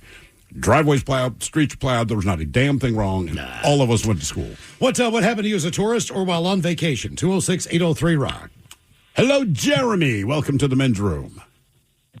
Hi there. How's it going? Hola. When everything at work is on fire, deadlines are slipping, and your entire team just won the lottery, you think, this is a job for Sponsored Jobs. When you need a hiring hero, an Indeed sponsored job will match you with quality candidates. Phew! Sponsored Jobs boosts your job post and search results so you can reach the people that can help your business thrive. Plus, with Indeed Sponsored Jobs, you only pay for results. Join the 3.3 million employers worldwide that use Indeed to connect with quality talent that fits their needs. Spend less time searching and more time actually interviewing candidates who check all your boxes. Less stress, less time, more results. When you need the right person to cut through the chaos, this is a job for Sponsored Jobs. And listeners of this show will get a $75 sponsored job credit to help get your job the premium status it deserves at Indeed.com/podcast. Just go to Indeed.com/podcast right now and support our show by saying you heard about Indeed on this podcast. Indeed.com/podcast. Terms and conditions apply. Need a hiring hero? This is a job for Indeed Sponsored Jobs. This episode is supported by Ring, because at the end of the day, your home is your sanctuary. And with Ring, it's protected. Whether you're across the house or across the country, keeping an eye on things shouldn't be a mystery. With the battery doorbell, you can keep track of your packages and see more of what's happening at your front door in real time. If you want to make sure your yard is safe at night, the Outdoor Cam Plus delivers a wide field of view and enhanced video clarity with Retinal 2K video. And for the ultimate in detail, you can upgrade to 4K cameras and doorbells featuring Retinal Vision. It gives you ultra-clear footage that actually lets you zoom in without losing those important details. The Ring system is helpful every single day. Like a lot of us, most of our shopping is done online. There's a certain peace of mind that comes with knowing exactly when a package arrives while you're busy at work or running errands. It's not just about the technology. It's about the relief of knowing your home is secure. It's incredibly easy to set up, and it gives you that extra layer of protection for what matters most. Your door, your yard, your home, your peace of mind. With Ring, it's protected. Shop cameras, doorbells, and more right now at Ring.com. What's up? It's your boy, the Ted Smith. Springtime is upon us, but you already knew that. What you might not know is that while you're ready to grab the hose and start watering those flower beds, your pipes could actually be frozen on the inside. And the truth is, you don't know about it till your yard starts flooding, or worse, your walls. Just remember, if you see water where it shouldn't be, or things start backing up and getting stinky, call Pinkies, PinkiesPlumbing.com.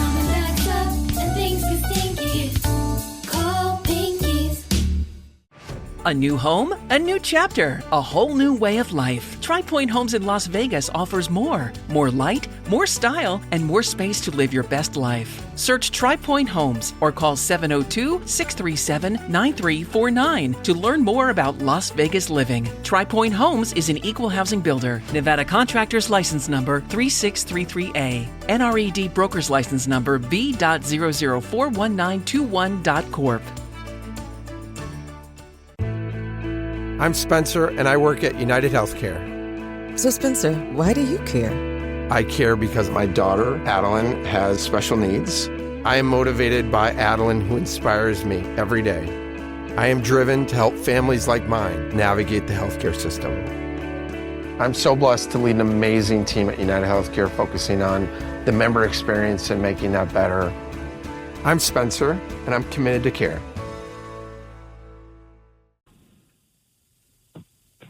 Yeah, so I had a interesting mishap happen to me when I went on the Carnival Cruise Magic, and I went to Puerto Plata on Dominican Republic, which is near Amber Cove, and I was with my family, and I went on an excursion to, which was all inclusive.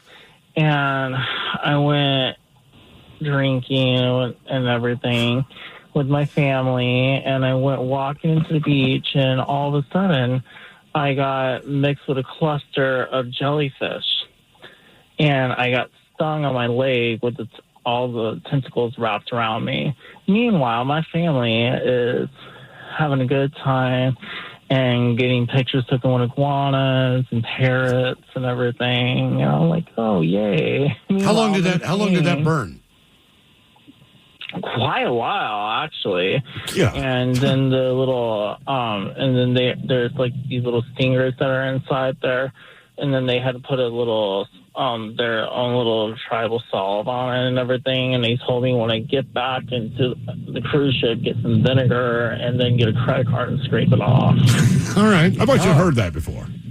Yeah. Well, somebody got bit by something in Australia that was like the most deadly jellyfish. Did you see the size of it? They somehow managed to survive. Did you see the size of the jellyfish? Okay. Is it that little tiny one that's like super venomous? Dude. No, it's not the blue ringed octopus. No, it's not. This one, it was a jellyfish. It's kind of clear. Box something maybe? But I want to say they had it was like next to a match head, essentially.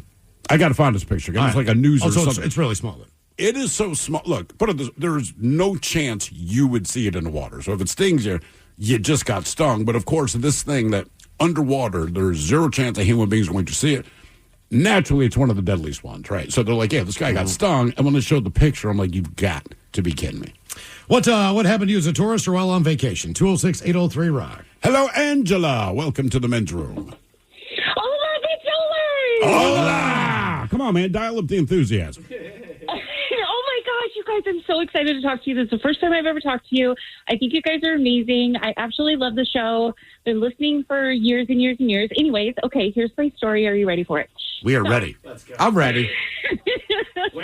I'm like on speed right now. I'm really not. But anyway, so my 12-year-old I gotta say, and just the aspect of the last two calls. Oh, yeah, man. With him, I wasn't sure if he was awake, and then she comes in, awesome. Fire. It's like, what's up, guys? The pendulum has swung. Yeah, keep it up. Ted's I like new it. wife.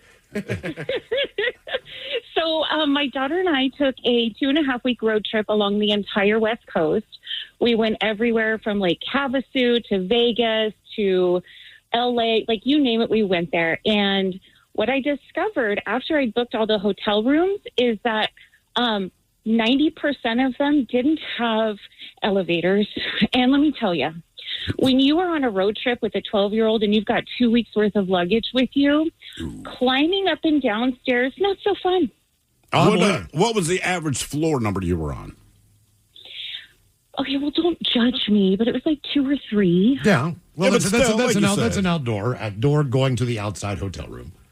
Typically, they're not any higher than that. No, look, if it's one flight of stairs and I got to drag someone else's suitcase, I am pissed. What was the highlight of the trip as far as what you saw? Oh, gosh. Well, my daughter was obsessed with Las Vegas. She was. And it was so much fun going down there and just seeing all the sights. This was this was a long time ago. So I would have to say Vegas is like one of my favorite spots. Even for a 12-year-old, huh? Oh, my gosh. She kept going up to like the showgirls and wanting pictures with them. And I was like, what is going to happen in the future? It turns out she's an angel, a rule follower. She's perfect. So I don't have to worry. Now, my second child, that's a whole nother story. That's how you're going to have works. the angel and you're going to have the devil. That's how life works. It really is. Yeah, he's the devil. Like, he skips school, he sneaks out, he's like he's 12. Well, okay, let me ask you this. means? Are you still with your husband? Absolutely. Okay. See, here's the problem with that. When you go through a divorce and your kids are that age, you can see the mannerisms in your children that represent not only you, but your ex. Yeah. All right? Now, the ones that represent you can laugh off. That's just the way it goes. Sure. Right? Like your kid walking around farting and your mom and all that stuff. I think it's hilarious. Yeah. She does not. Right, exactly. But then when you see the I think traits it's that come out from your ex, when you see those traits come out, you're just like, it's never going away. No. It's going to be there forever. Yeah. I got to deal with this woman for the rest of my life. Jesus Christ. And I'll tell you right now, if your kid is that bad, he's going to end up being a priest or a cop. Let's hope so. There's something weird. I don't know what it is, but anyone I know that's roughly my age that I knew as a child, if they were the worst kid in the world, they are a lawyer, they're a cop. They do something very, very responsible. And everyone around them is like, yeah, this is the job for them. I'm like, you didn't know them when I did. Your guess is as good as mine. Kind of our categories today: the fast food establishments that American likes the best, and the most visited countries in the world. And we've got your emails coming up next in the men's room at KISW.com. When everything at work is on fire, deadlines are slipping, and your entire team just won the lottery, you think, this is a job for sponsored jobs. When you need a hiring hero, an Indeed sponsored job will match you with quality candidates. Phew! Sponsored jobs boost your job post and search results so you can reach the people that can help your business thrive. Plus, with Indeed sponsored jobs, you only pay for results. Join the 3.3 million employers worldwide that use Indeed to connect with quality talent that fits their needs. Spend less time searching and more time actually interviewing candidates who check all your boxes. Less stress, less time, more results. When you need the right person to cut through the chaos, this is a job for sponsored jobs. And listeners of this show will get a $75 sponsored job credit to help get your job the premium status it deserves at Indeed.com/podcast. Just go to Indeed.com/podcast right now and support our show by saying you heard about Indeed on this podcast. Indeed.com/podcast. Terms and conditions apply. Need a hiring hero? This is a job for Indeed sponsored jobs. This episode is supported by Ring, because at the end of the day, your home is your sanctuary. And with Ring, it's protected. Whether you're across the house or across the country, keeping an eye on things shouldn't be a mystery. With the battery doorbell, you can keep track of your packages and see more of what's happening at your front door in real time. If you want to make sure your yard is safe at night, the Outdoor Cam Plus delivers a wide field of view and enhanced video clarity with Retinal 2K video. And for the ultimate in detail, you can upgrade to 4K cameras and doorbells featuring retinal vision. It gives you ultra-clear footage that actually lets you zoom in without losing those important details. The Ring system is helpful every single day. Like a lot of us, most of our shopping is done online. There's a certain peace of mind that comes with knowing exactly when a package arrives while you're busy at work or running errands. It's not just about the technology. It's about the relief of knowing your home is secure. It's incredibly easy to set up, and it gives you that extra layer of protection for what matters most. Your door, your yard, your home, your peace of mind. With Ring, it's protected. Shop cameras, doorbells, and more right now at Ring.com. What's up? It's your boy, the Ted Smith. Springtime is upon us, but you already knew that. What you might not know is that while you're ready to grab the hose and start watering those flower beds, your pipes could actually be frozen on the inside. And the truth is, you don't know about it till your yard starts flooding, or worse, your walls. Just remember, if you see water where it shouldn't be, or things start backing up and getting stinky, call Pinky's, Pinky'sPlumbing.com.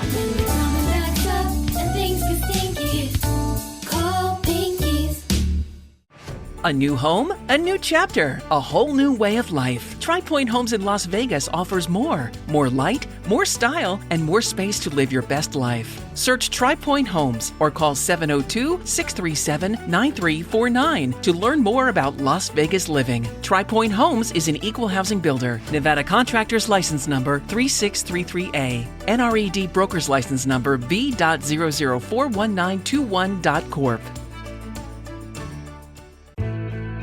I'm Spencer, and I work at United Healthcare. So, Spencer, why do you care?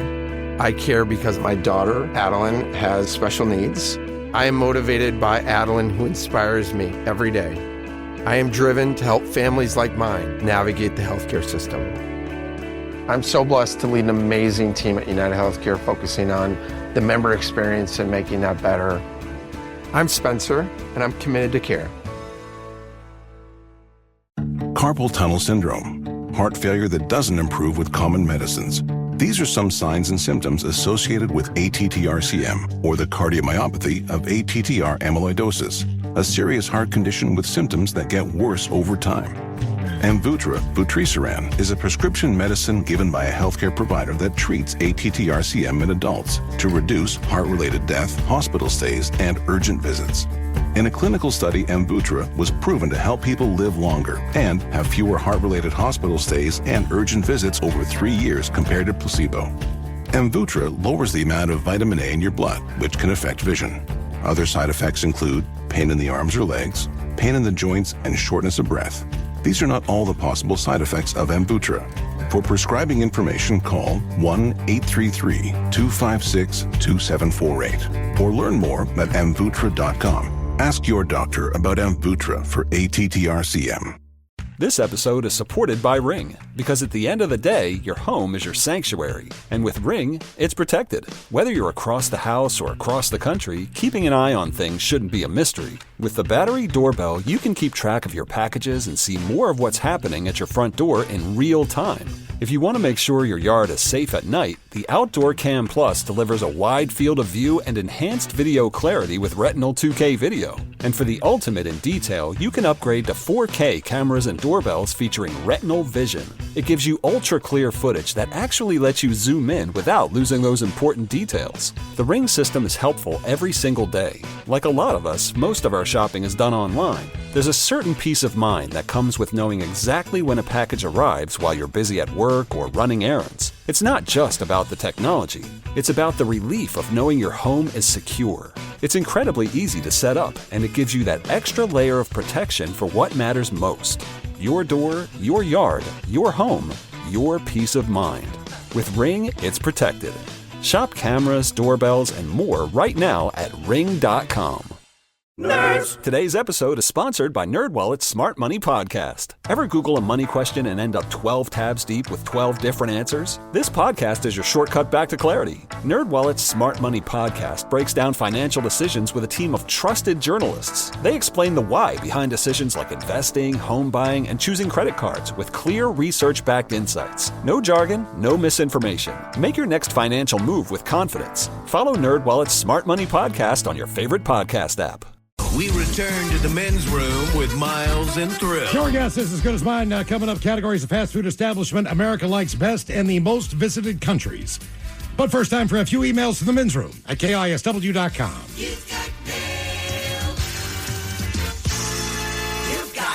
Couple on our question about being a tourist and traveling there. Guys, my wife and I got married last August. Went to Nashville for our honeymoon. Second to last day, I got food poisoning, and the next day, we went on a river float. I was blowing chunks during the whole float. Float took 6 hours. What's going to float the same pace as you do? Yeah, that's the thing. Your chunks You're is floating, falling. man. It's just right there. You're just floating with whatever's floating with you. As far as European vacation, Ted, now I remember this. Yes, they stole the video cam that had Beverly D'Angelo in compromising positions. So she became an amateur porn star in Europe. That's right. That's what it was, yeah. Year 2000, Mexico. I was 13 years old running down the beach. Fell waist deep into quicksand. Absolutely terrifying. I bet it was. I was always still on the fence. Is that real or not? It is real. Apparently so. We were kids. They used to scare us to death with everything. Every episode of every dramatic show, somebody was trapped. Even Dracula would get. It didn't matter who the character was. Dracula. I think somebody. Oh my goodness! Right, somebody from the A-Team. Did they get caught in it? Yeah, Love Boat, A-Team, Fantasy Island, $6 Million Man, Bionic Woman, Batman. Yeah, Robin. there was not a show you could watch in the 70s where someone was, and there was always a cliffhanger. And as a kid, you're like, they're going to die. Boys, my wife and I went to Cabo for a honeymoon back in 2013. While hanging out at the resort pool, meet a fun couple that we end up spending some time with. The female of this couple got hammered, and her husband had to put her to bed. So he then came down and told us he was going to run into town. Cool, but we were both shot from the day. So we told him to have a good time, and we went up to bed. Following day, we see them down at the pool again, and he looks distraught. Turns out on his way back to the resort, from whatever bar he was at, he got robbed for his cash by the police. The cops shook him down and sent him on his way. Now, I wasn't there for it, but given other stories I've heard, I believe it happened to this day. Mexico can be a fun place to visit, but damn, stay at your resort after dark.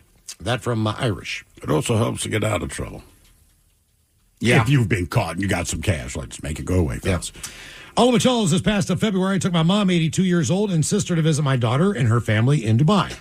It's a brutal flight, close to 15 hours. I was actually surprised she took me up on it, but really wanted to see where her granddaughter was living. I've been there a few times, but they needed to see the sights. Luckily, we did that as soon as we arrived because Iran started launching missiles and drones at us after about a week of being there. Damn. I saw 2 get intercepted the first night and numerous explosions in the distance. A few days later, one hit nearby and shook the house. The windows bowed in and out at least 6 inches. I could not believe they didn't shatter. That was the closest call, but did hear them occasionally the rest of the stay. Our flight was due to leave in a week, but yes, it was delayed. So we ended up spending an extra 9 days. Damn. My daughter was more upset with making a first impression with Grandma, I believe. That from Tim in Snohomish. All right, time for a couple birthdays brought to you by Men's Room Roasted Red Salsa from San Juan Salsa Company. Dip responsibly. Today is a Black Diamond birthday. Inspector Jason has more pictures of construction man ass than any man should be allowed. We hope that Enumclaw's own Mike Hawk will give us the definitions of inspector and voyeur. And, of course, we need the dirty Germans to explain it to us. Much love, that from the Walls crew. Well, I'm glad that you came to me on this one. Let's see. An inspector is defined as a person employed to inspect something. And then a voyeur is someone who obtains sexual gratification from observing unsuspecting individuals who are partly undressed, naked, or engaged in sexual acts. If you can combine the two, yeah. Yeah, you want to hear about this black diamond ass? Listen, but I can provide you drop C diamond and just have my black ass. Yeah. There's a lot of things you can do with black diamond ass.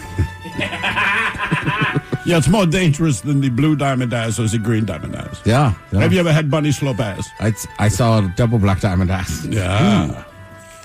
Leroy Jenkins Macholas, my wife's birthday returns to the weekday rotation this year, so it's time to once again request a birthday wish for her. Her name is Erica. 10 years ago, I told you that my wife had an ass that could stop traffic. I'm damn happy to say that trend continues. Baby, I love you with all that I am, which is substantial, but I'm working on that. May our love continue to grow and flower like your new dog would. So how about the dirty Germans giving their thoughts on an ass that turns every pair of jeans into sexy jeans? Thanks for all you do, gentlemen, and thanks for bringing back the red. That from the Reverend Benoit. Yeah, you know when you say someone's ass can stop traffic, a lot of things stop traffic are not attractive. I hope it's for the right reason. Yeah, this is like the fact whatever jeans she puts on, it turns into an ass machine. Yeah, the denim ass machine. All right, guys, here you go. Happy, happy, happy birthday. Happy, happy, happy birthday. Happy, happy, happy birthday to you, to you, to you. Ya's a Dirty Germans brought to you by Men's Room Original Sausage. Available through Uli's World Famous Sausage, mensroomlive.com, and other fine retailers. Schweinefly. Thank you, Robin. Let's get a contestant now on the line for your guess is as good as mine. 206-803-ROCK. In the meantime, while we get a contestant, a couple extra emails. Look at this one that came in. This one kind of blew my mind. The subject is Ola Days, as in the winter beer that we had out before the holidays. Yeah. All right. Howdy, fellas. I am so happy to share that here in Yakima, at the public house in Yakima, they have the Ola Days on tap. I had to get 2 growlers filled before sending this. The beer is amazing. It is a very good beer. And so proud to buy some to support y'all.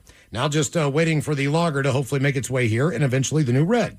Thank you guys again for all you do and for everyone listening. That from Rudy in Yakima. Rudy, that's cool. They must have either that public house has a bunch of old kegs or just kegs they have in their... or just forgot about it. Their refrigerator, or they ordered more, whatever the deal is. If there was a couple left, they got them. God, that is a good beer, But if man. you're in Yakima, man, I picked that up for sure. As far as jobs and the question from Friday. Gentlemen, to answer your question from Friday, as a kid, I wanted to be a scientist. Going into high school, I was considering genetics. I swapped away from that based on a combination of appearing to be both very tedious and competitive in the early 2000s. What I actually do right now is occupational therapy.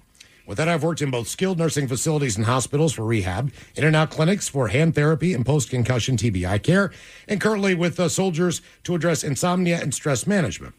Worst job, spending a summer in college in hotel housekeeping. People can be filthy, with the worst being cleaning a room where there was colored red candle wax on every surface a person could sit or lie on, including the bed, the chair, bathroom counter, the TV stand. It was even worse than when I did some janitorial work in a fitness club.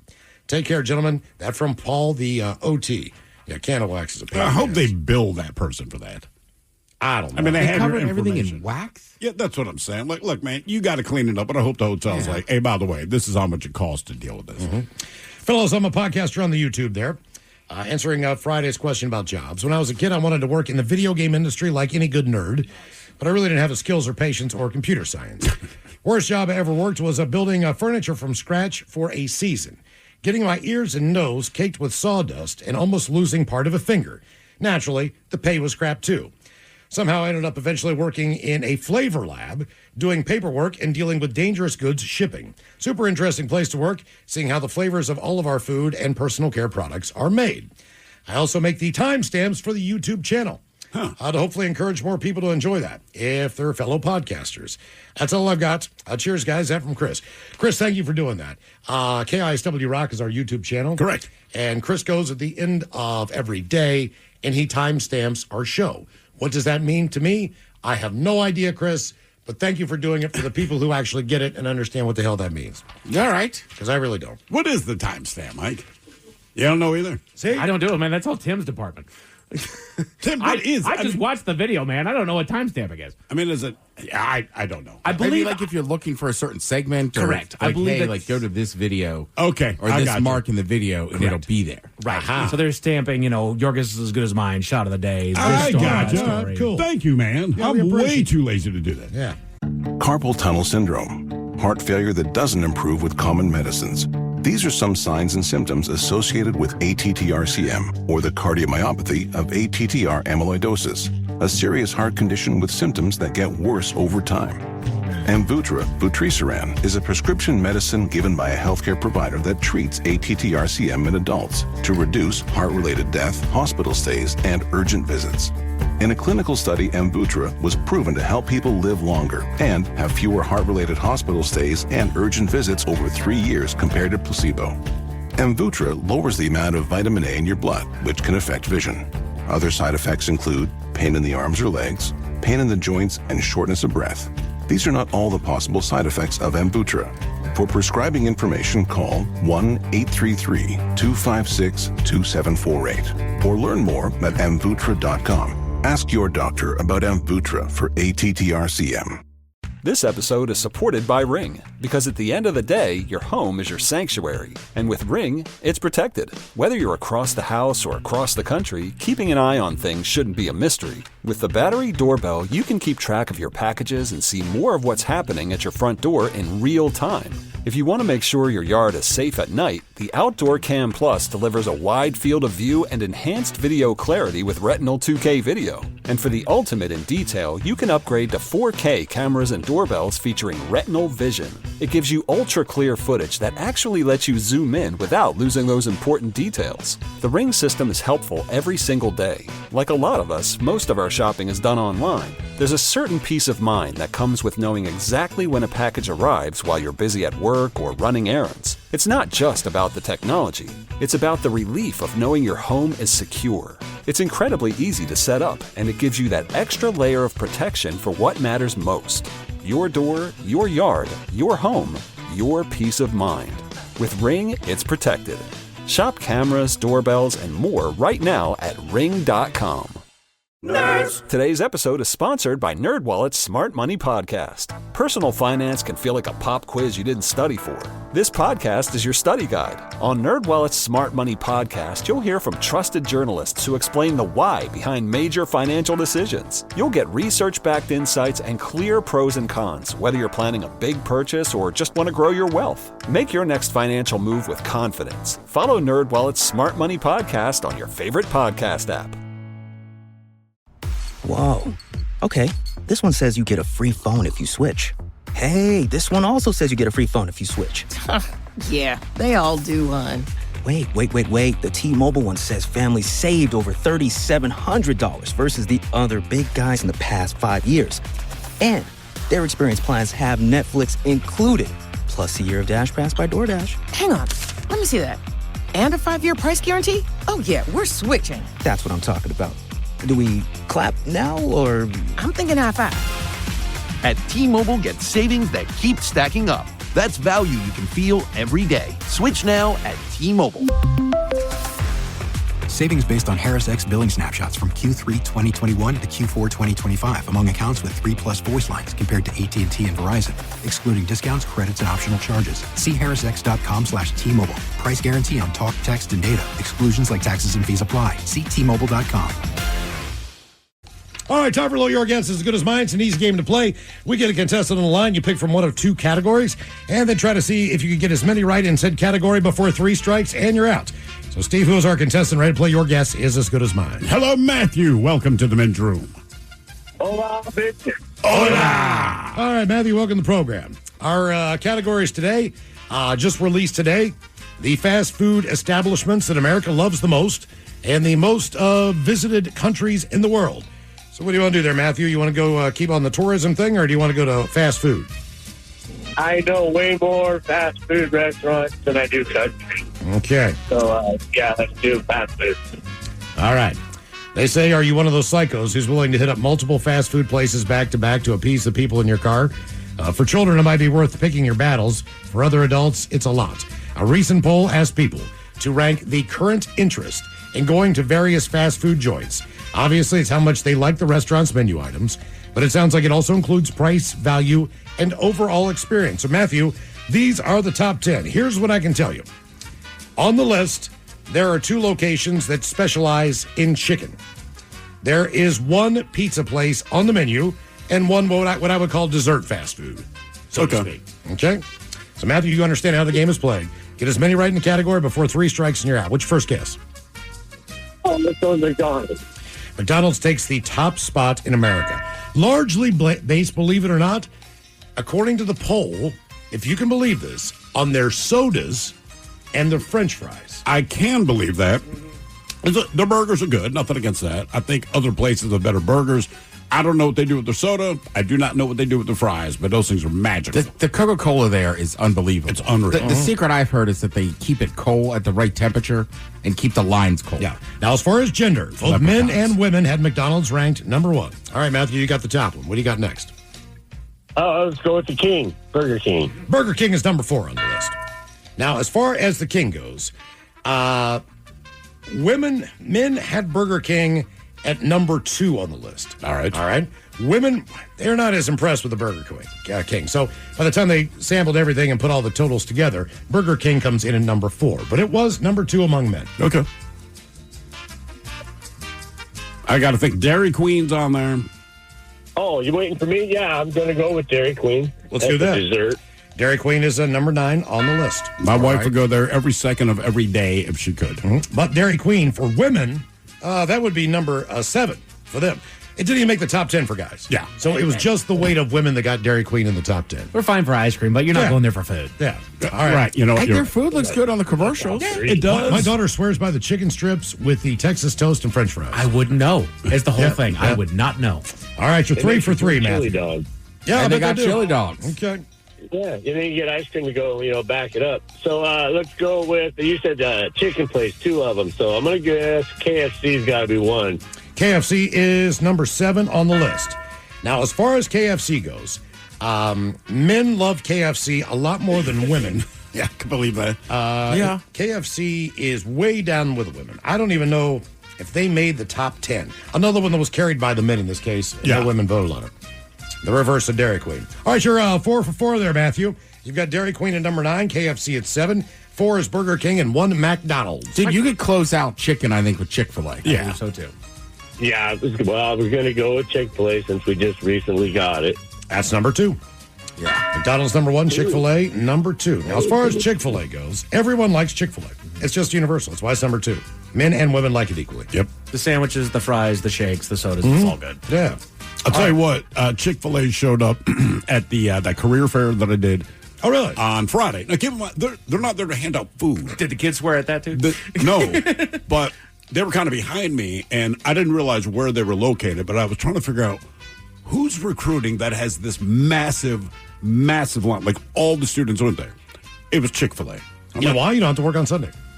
You know what? That's a good point. Yeah. All right, Matthew. My nephew worked at a Chick-fil-A for a while. He liked it. Yeah, I believe it. The customer service is the best in the industry. Oh, my I mean, pleasure. In-N-Out's pretty good, for sure. But, I mean, as far as Chick-fil-A goes, they kind of make you feel like they're happy to see you. They didn't have Sure. any sandwiches? No, the guy, he brought in some swag, which I know the kids want. But again, it's a career fair. This is about your opportunity to work here. And there was a massive line of kids for Chick-fil-A. Because they all thought they had doggone sandwiches. I know that's exactly why. I know. I'm just like, I can't believe you've seen a Chick-fil-A booth, so there's no food. All right, Matthew, you've got 5 out of the 10. There are 5 left, and you've got 3 strikes remaining. What's your next guess here on the top fast food places in America? We're going to go with the Baconator, Wendy's. Wendy's is number 3. Nice. All right. Now, as far as Wendy's goes, Wendy's was liked by both men and women equally. I can believe that. In this poll. You got chili, you got burgers, you got Frosties, all right? And it's number 3. It's just solid. It's not extraordinary. It's just solid. It's good, right. I feel like Wendy's was one of the first fast food places, too, to really kind of pimp salads. And people were like, I like the Wendy's salad. They were, because, right, McDonald's and Burger King can't, because that's not where you go. Yeah. Wendy said, come in for that, too. All right. You've got 6 out of the 10, Matthew. What's your next guess? Okay, I'm gonna. This is my first nervous one. I'm gonna go with Jack in the Box. It's not bad. Not on the list. I'm guessing they did okay, better with guys than women. You know, Jack in the Box really is mostly West Coast. That's a good point. Right. Yeah. So it's really not something that's available Correct. On the East Coast. That's probably why they didn't make the list, and why also In-N-Out, Matthew, did not make the list. Okay. So which one of the taco places are you guys thinking? It's going to be Time or Taco Well, So you got to remember, though, again, Taco Time is Northwest. Correct. So I would say Take Taco. the All bell. the way the bell. There's a different Taco Time in I'm gonna California. go Taco Bell then. All right, Taco Bell is number 5. All right, so you've got the top 5. There are 3 fast food establishments remaining on the list. I think Taco Bell's been One's the a most pizza consistent. place, you said. One is a pizza place. I'm thinking Universally Pizza, fast food. Got to be Domino's. Domino's is it. Number Yeah. 8. Very good. All right, you got 1 strike against you. There are 2 fast food places left on the poll. I'll give you a hint on one of these. One of these I have never in my life seen a location with a drive-through window. I'm sure they exist. I've just never seen it. Five Guys? Not 5. Is that fast food, though? Yeah, that's. I mean, I'm thinking. Does Arby's have a drive-through? yes. Yeah. Arby's does have a drive-through, but they can still be on the list. Does Sonic? It could be. Let's hold off. I need to reach out for some help here. I would go Arby's, man. Just so they've expanded their menu so much. And they're nationwide, so let's try Arby's. All right, Arby's is number 10. Women love Arby's. Yes, they do. They absolutely crush this list. Men don't even show up with Arby's, but so many women liked it that they cracked the top 10. I can't tell you. I feel like every girl I've ever seriously dated has been like, I don't really like fast food, but I love Arby's. Mm-hmm. All right, that's so what I the last place, Matthew. You still got 2 strikes. Miles is right. I don't know. Chicks love Arby's. Okay, I'll give you a hint. See if you can make it. Chicks love Arby's. All right. They love our meats. The last place is a sandwich shop. Subway. Subway. You got it. Subway 6. I've never seen a drive-thru Subway. Have you? I have. You have? I have. There was one down in Bonnie Lake that was a reformed something else, but they had it was kind of like an express pickup. Do you think people still like Subway that much, or is it just because they're so Probably. accessible? I think it's A little bit because of it's super accessible. Yeah, I really do. Because it ain't cheap anymore. No, it's not. It's not. And then for a while there, right, I feel like a lot of people, too, Subway is a place people will go eat 6-incher for lunch and they go home and get a foot longer. Yeah. Here's your top 10 fast food places Americans like the most. Arby's at 10, 9 Dairy Queen, Domino's is at 8, 7 KFC, Subway's at 6, Taco Bell's at 5, 4 is Burger King, 3 Wendy's, Chick-fil-A at 2, and McDonald's is number 1 on the list. All right, coming up at 5:08, we'll drink and toast with a shot of the day. You are listening to The Men's Room. All right, Carpal tunnel syndrome, heart failure that doesn't improve with common medicines. These are some signs and symptoms associated with ATTR-CM, or the cardiomyopathy of ATTR amyloidosis, a serious heart condition with symptoms that get worse over time. Amvuttra, vutrisiran, is a prescription medicine given by a healthcare provider that treats ATTR-CM in adults to reduce heart-related death, hospital stays, and urgent visits. In a clinical study, Amvuttra was proven to help people live longer and have fewer heart-related hospital stays and urgent visits over 3 years compared to placebo.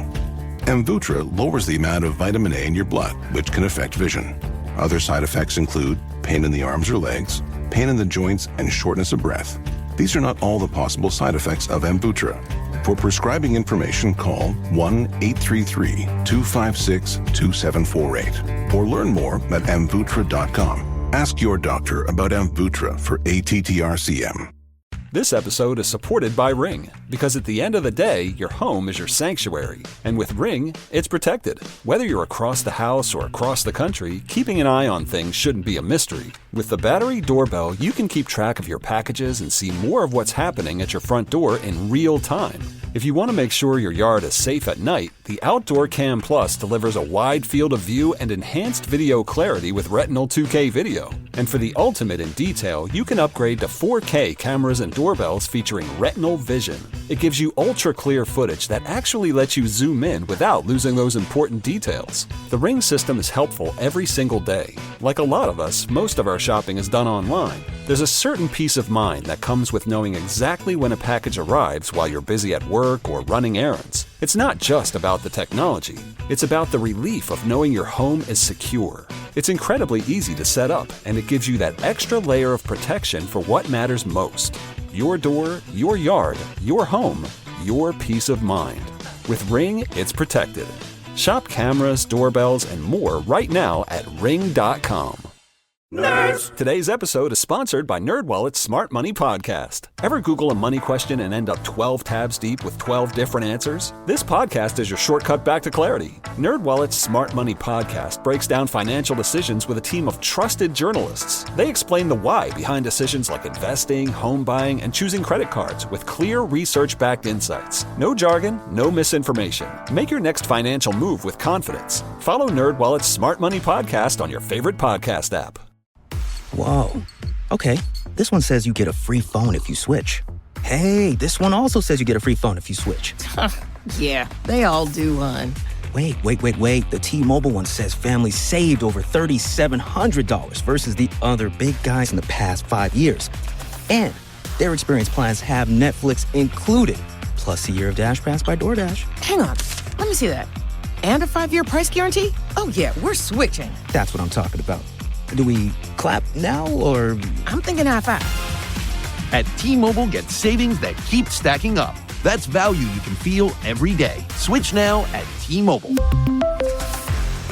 Savings based on Harris X billing snapshots from Q3 2021 to Q4 2025 among accounts with 3+ voice lines compared to AT&T and Verizon, excluding discounts, credits, and optional charges. See harrisx.com/T-Mobile. Price guarantee on talk, text, and data. Exclusions like taxes and fees apply. See T-Mobile.com. Well, I was down on my last dollar and then I started saving because the bank said fiscal restraint is what you're craving. So I put my earnings in a high yield account. Let the savings compound and the interest mount. I'm optimizing cash flow, putting debt in check now. Time is my friend and not a pain in the neck. And we've got a little cash to rebuild the old deck. Boring money moves make kind of lame songs, but they sound pretty sweet to your wallet. PNC Bank. Brilliantly boring since 1865. Go to 508. We'll drink and toast for the shot of the day. And we do have your headlines on the way at 5:50. But first, quick check with Mike Hogg and some of the stories and headlines he is not working on. Well, thank you, Miles. Somebody gets it. The adjustable dumbbell sets by FitRx, or is it Fitrix, are being recalled due to dislodging weights. Yeah, that's a problem. I've had that problem with mine. Did it hit you? Did it crush your toes? They said it's one of the things. No, but it's damaged my floor because I got hardwood floors, and so I've got the adjustable set where you twist the handle to either up or bring it up or bring it down, and for the most part everything's fine. But when I'm doing some sort of a swinging motion, if I'm doing cleans or if I'm doing swinging out like that, that's when the doggone thing dislodges. Oh, still weird to me that that's even possible. But just by twisting something, you can make it lighter. I don't know how it works. Yeah, I know the engineering behind that, I still can't wrap my head around. Yeah, it's simple mechanic there sitting on the I can't figure when something weighs something and you pick it up. That's what it should the weigh, idea right? to turn a knob and it weighs less. To me, is just I don't know. It's magic. Well, kind of just unhooks the weights, right? Correct. Yeah, it's just weight sitting in a little cradle, if you will. Okay. All right. And then you set the handle in there, and then depending on where you twist it. Then you pull it out and you leave it. There you gotcha. go. There you go. By the way, that was a humble brag for Mike to point out that he does some weight training. I've been. Well, if you're doing if you were laying down on your back, benching them, that's probably why they're like, hey, correct. Just want to let you know. The fact that they've been dislodged before, I am very careful when I do things like that to make sure that they don't dislodge and fall on me while I'm doing that. I hold them upside down in a way to where the weight is pushing them further into their housing. Well, my wife and my son, they've been talking about getting the adjustable weights. They're going to start working out together, right? There you go. And I was like, well, be careful. Side note, the one thing we've been bitching at my kid about, we got one of those Ninja blenders, right? Okay. It'll make smoothies and make milkshakes, whatever. Very convenient. It's a great product. But it keeps putting the lid on so goddamn tight when it comes time to try to wash it. It takes an inordinate amount of time to get the lid off. Gotcha. So my wife texted me earlier today, just a general bitch, but she was like, I tried to put it in the freezer, maybe that will work. I can't get the lid off because of the goddamn sun. And I realized about a month ago, we got him those hand grip things but for volleyball, but he uses them constantly. And I'm like, I think the reason this has started happening is because my man basically Man's working got out. vice grip paws. He does. So that's why you think his forearms are getting big. Yeah, there you go. Okay. You keep telling yourself vice grips. The right is stronger than the left. No, he still takes 2-minute showers. And I know it's stupid, but I keep listening for that. He'll take a shower, he is in and out. I'm like, there's no way you pulled this off. Attaboy. It's so funny. What? I don't know, but I just feel like as a guy growing up, once you discover that, nobody ever told me run the shower noise to but I did it. I feel like we've all done it. But he's too quick in and out, and he still hangs out with us too much. Yeah. But I'm like, meh. He's sneaking it somewhere. I just don't know where, dang it. I don't know. Maybe when he goes to bed, I don't know. You're right. He washes his own socks. College students are reportedly changing course in search of quote-unquote AI-proof majors. I don't blame them in the slightest. Wait, say that again? They're changing course on different majors. They're trying to find majors that are AI proof. AI proof, okay. Right. They're trying to find something to where AI is not going to take their job in 10 years. Okay. Yeah. And the thing is that not a whole lot of people know what those majors are just yet. Because AI kind of infects everything, but it's... If doctors use it for info, if lawyers use it for info, it's like, look, man, it is what it is. Correct. Finding your way in and around AI, I think, is just as good of a venture as finding something that is... There you go. Gym teacher. AI proof. Anything like a fireman. A police officer. Yep, sure. An electrician. Yep. Construction. Yeah, get a vocation. Trades, you bet. That is all AI proof. But also working with AI and finding a way to master it, I think, is also just as good of a venture. Sure. Because it's coming.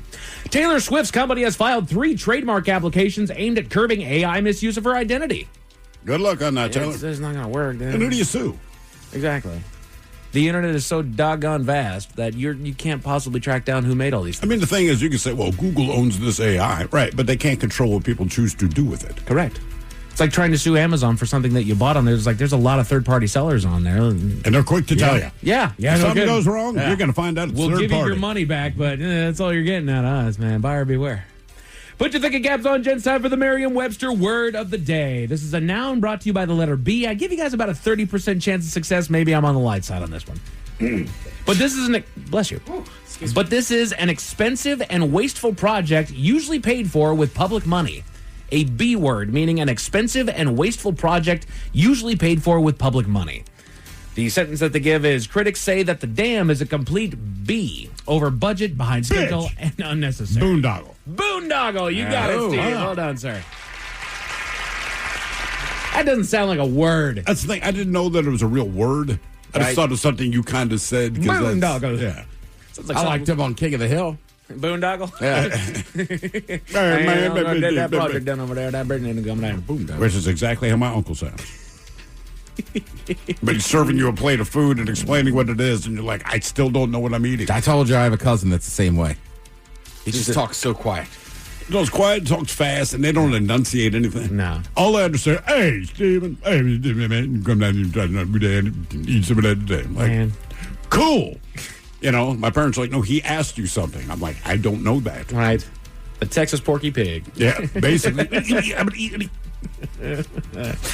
see here. A new study found that more than 25% of patients with the worst chronic pain screened positive for ADHD symptoms.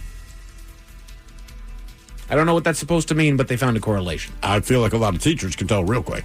Yeah. Hey, your kid has ADHD, because I've been teaching for a while. Right? Kind of universal. It is the same. Right. Parents, listen to your teachers with that stuff, too. They see a lot of kids, and they can tell when yours is different. It's funny. You know, now that my kids' time is closing down into school, and we're pretty cool with the teachers. We've known them for 8 years at this point. So I'm like, look, man, what percent of the class are you confident you can kind of predict their future? You know, anything can change. Sure. Right? And they're like, 100%. I think every kid you talk to, you know what they're going to get into. You know what they're going to do. You know how they are. We know. Right. But most of them will say it just depends if their parents are people we can communicate with. Or because everybody wants to think that their kid's an angel. I'm like, they better act like it when they're here, but I know they are not. I had a buddy that was a teacher and was around young kids, and they had a student that exhibited signs, and they went to the parents and they said, you ought to get your kid scanned. They said, no way, no way. There's not no our chance. kid. Ta-da. Yep. Guess what they found out later? Researchers at OSU found that someone's accent comes down to their chosen identity over where they grew up. Really? So basically they were saying that people can develop a southern accent, if you were, a cowboy accent, if they prefer that kind of western style or southern drawl, and they can come from Minnesota. It's just basically, they come out in the more rural areas of Minnesota, not a whole lot, but they can still kind of develop that drawl because it more identifies with who they are. Yeah, that fits their deal a little bit more. Yeah, and I definitely think sometimes when you move somewhere and everybody's talking that way, like you can't help it. You end up still start talking like that. Yeah. Absolutely. New fossils discovered in Canada and Japan give evidence of giant octopuses reaching upwards of 61 feet long as far back as 72 million years ago. Yeah, I read big ass kraken. Yeah, that's right. They said it was an actual kraken, basically. Mm-hmm. And see, it's less fun when you call it an octopus. We understand that a giant kraken would just be a giant octopus, but don't call it a giant octopus because then it's not mythical. It's like, that is a big ass octopus. They do call it a giant squid. They do. That's a term for it. But I also I put giant squid in there, the same thing as octopus. Like, those are just animals. The kraken's this mythological monster. Right. Turns out that, nah, bro, I'm just an octopus. Right. If we were the Seattle Octopi, that would suck. Yes, it would. I'm glad it's the kraken. I think that's badass. Would you go octopi or would you just say the octopus? That sounds like one is the problem. I know, but I'm saying octopi just sounds so hoity-toity. The octopi. That's why look at all those octopi. Yeah. The Seattle squids. Seattle octopuses. That sounds like that just sounds like swimming lessons. Here's the Seattle squids. They just got little water wings out there, just doing their thing. Squid Squad. Squid Squad. Squid Squad. Squid Squad. I like that. There's an article in The Guardian about a man that quit doom scrolling by reading comic books instead. which is all about violence. Yeah, right. It's just kind of giving up one thing for the other. Look, people doom scroll because they're trying to escape. They read comic books because they're trying to escape. In fact, there's all things that we do when we're trying to just let everything go. The Men's Room Top 10. The Men's Room Top 10. So I thought, hey, Mike, what are the 10 things that people do to temporarily forget the world and escape daily pressures? I've heard you say that to yourself a lot. I have, and I finally answered that question, Steve. Number 10, they go with enjoying music. Listening to music is a common, accessible method to escape the pressures of the day and shift one's mood. First thing I do when I start cooking is put on the radio. No kidding. Oh, yeah. I put on music. Every night. Not the radio, but I put on music. I'll put on vinyl, put on I don't radio. listen to the radio. No, I'll put on vinyl. Yeah. It is. I've never It's amazing how fast the side goes, too, when you're cooking. It really is, I mean, man. any other time, it's like, man, that was a long album. Right, no You're cooking, kidding. it's like, man, I got to go there and flip it. I got crap all over my head. Doggone it. And then heaven forbid you grab that weird double album where they'd only put like 2 songs per side. That's so annoying. I hate like, that come crap. on, man. You fit the goddamn songs. Yeah, music. You're right. Sometimes I'll put on music if I'm cooking. Yeah. It's also too like I don't like to cook like during say like a Seahawks game because I want to watch it. Yeah, of course. But if it's just random other sports or Monday Night Football when I get home, it's like all right, we'll just watch that. Yeah, I dig it. Digital escapes. Engaging in online window shopping or browsing social media allows for a brief mental departure. So it's kind of doom scrolling at that point. You know, I find myself that's how I lull myself to sleep is I'm scrolling TikToks, which I know every study says blue light, put your phone away. I just end up staring at the ceiling. Really? So yeah. When I'm scrolling TikTok, I get sleepy and I go to sleep. I literally only doom scroll Monday through Friday. Oh, yeah? Like on the weekends, I'm like, I'm not worried about the news. In fact, this weekend, like, did you hear the news? I'm like, no. They told me. I said, I'll worry about it Monday. I just, like, sorry, man. Don't worry. My weekends are for me. Lowenbrow and me. That is what weekends are for. Although I don't drink Lowenbrow. I've never had a Lowenbrow. I think I maybe had a sip. I think you got to go to Europe. Yeah, I'm about to say. They quit selling it here in the States, didn't they? Got it. Let's see here. These are the 10 things that people do to temporarily forget the world and escape the daily pressures. Daydreaming and visualization. Using imagination to mentally escape to a peaceful, calm location. I'm at work. I gotta get my crap done. Right. I'd love to. I'll just take, don't talk to me. I'm going to take 15 minutes to daydream. Right. It just depends. Like, I can only do it at night when everyone else is asleep. Right. Like I said, this weekend, I kept forgetting that I was not on vacation just because it's the first weekend this year that we did not have an obligation. So I kept thinking I'm on vacation. I'm like, this is what a weekend is. Wow. Right. Seriously. And it was almost depressing. Like, damn. Well, and then what I usually do kind of goes into number 7 here. Mindfulness and meditation. Practicing deep breathing, yoga, or calming meditative exercises help reduce stress by focusing on the present moment. That's what I do when I'm cooking. I go the opposite. Okay. I have complete silence. I do it while driving. I do it while cooking. I do it while doing my work. I like the lack of outside chatter and noise. It helps me focus on whatever it is that I'm doing. Not that I get super deep into it, but I'm actually calmed by just the lack of chaos. Sometimes I do need the music that's out there just to fill the void, but sometimes I actually enjoy the void. I have no voids. In my house is so loud all the time. Sure. Kids, dog, cat. Like I was saying to Miles, I have a hard time. Like, so there's quiet. chaos all around me all the time, to the point that it's just background noise. So I'll sit on the sofa, feet up on the coffee table, and read. And I told Miles, it's weird. When no one's home and it's quiet, I can't read. I'm like, how do you expect anyone to read when it's this quiet? Then it occurred to me, I don't need the escape. Right. Yeah. I can actually just chill. I'm here. I have the same problem. I can only read on the bus or the plane. Yeah. I don't. If it's dead quiet, I can't do it. And that's rare in my house because 98% of the time there's something going on, people yelling, all this kind of thing. I tune it all out. Doesn't matter. Nice. 10 things that people do to temporarily forget the world and escape daily pressures. They say connecting with nature. Take a hike, gardening, or walking in a park provides a breath of fresh air to clear the mind. Just walk anywhere. Absolutely. Dogs are good for that. 100%. If you don't now, granted, when it's dumping rain, you're like, you son of a bitch. But like you are obligated to go on a walk outside and like, all right, man. It's great. Some beautiful night skies every once in a while. Right. Where I'm always like, damn, I would not have noticed this if you didn't have to poop. Right. I took a lot of good walks this weekend. Now, it's always in the same spots. Like, I see the same Sure. things all the time, but I got my wife there, and we just sit there and we talk about inane crap. Right. Anything that's on the Anything. brain. Just walking. Just enjoying the day. Getting some of that vitamin D. It's lovely. Start walking, people. Virtual worlds and gaming. Playing video games enables total immersion in alternative realities. That used to be my way. I used to love doing that, man. I was a machine on Call of Duty back in the day, but I can't do it anymore. I can't dedicate the time anymore. Well, it's funny. Like my kid will play his video games, and almost all of them are with other people. So I got the headsets on. At some point, it's almost like watching sports, right? You're watching a favorite team. You're excited to watch them. You enjoy watching them. But at some point, you're going to be pissed off and got to walk away, right? So Correct. I hear him like slam down the headphones and just kind of walk out of his bedroom, just get something to drink. And I'm like, you're seething. Dude, you're supposed to be in there having fun. I get it. Right. I understand what's happening. But like, this is your escape. Right. Don't get so, but so-and-so keeps, like, okay.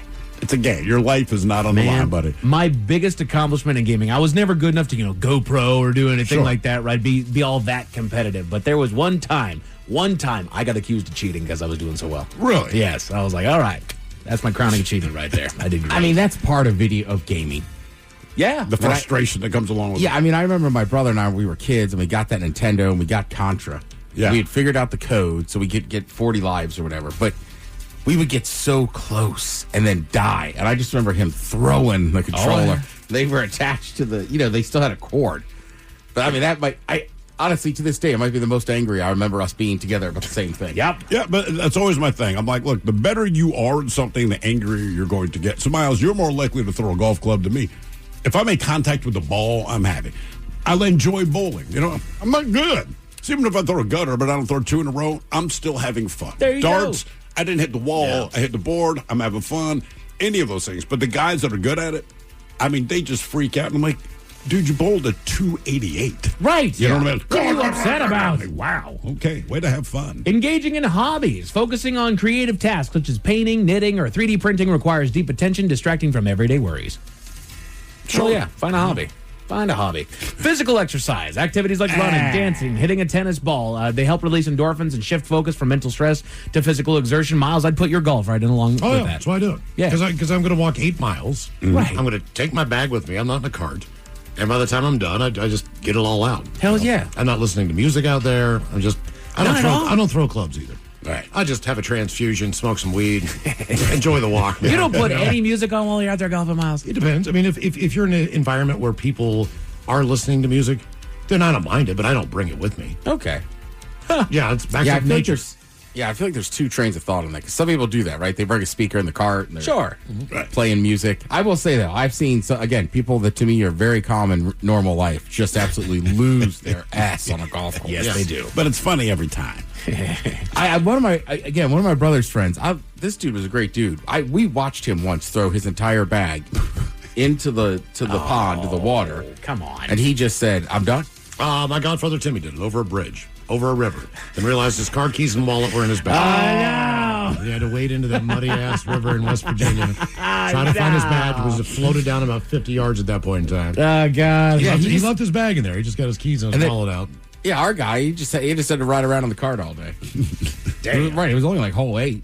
Damn. Reading books comes in at number 2. Getting lost in a fictional story or a new world is popular and effective escape from reality. I'd put comic books in there as well. It's still a story. I'm a huge reader. Hell yeah, man. Yeah. But you also like nonfiction. You're not getting lost in a world. You're getting lost in knowledge. I'll read a lot of fiction. Yeah. A lot of time, different motivations as years go by. But yeah, read a lot of nonfiction now, but about something I'm already interested in. Right. I want to know the backstory. I want to know how you pulled this off. Right. But not a lot of biographies. Okay. As far as like a book about an individual, and look, I respect a lot of people, but I do not care. That is your story, and I have zero interest in it. I know it sounds terrible. I just don't. No. But if it's a collective, or you've done something, I don't. I'd read something about a bank. I'd read about Aerosmith before I read about Steven Tyler, if that makes sense. Yeah. I want to hear how the collective accomplished something. Absolutely. And then I'll leave you with this last and final thing that people do to temporarily forget the world and escape daily pressures. We all know it well. Drugs! Movies and TV, yeah. Binge watching a show or losing yourself in a movie is a primary way to enter a different world, often for hours. By the way, Miles, you'll be happy. I watched Venom, finally. And? Over the, because I was like, dude, it looks so stupid in Yes, the it commercial. And Miles goes, dude, I'm telling you, it's worth watching. I never believed you. And it was on, and I'm like, I'm just awake. Everyone else is asleep. I loved it, man. I told you. I laughed my ass off in that movie. And then I watched the first half of the second one. I'm like, I don't care, man. I'm on board. Yeah, it was straight. good. It was fantastic. We go to Thailand where 22 Sri Lankan monks were arrested at a local airport. What were they arrested for? Tell you all about it at 5:50. Thank you, sir. Headlines are coming up at 5:50. In the meantime, have we made it to drinking time? Somebody out there deserves to be recognized. And the men's room knows just who it is. So to you, we say, bottoms up, sailor.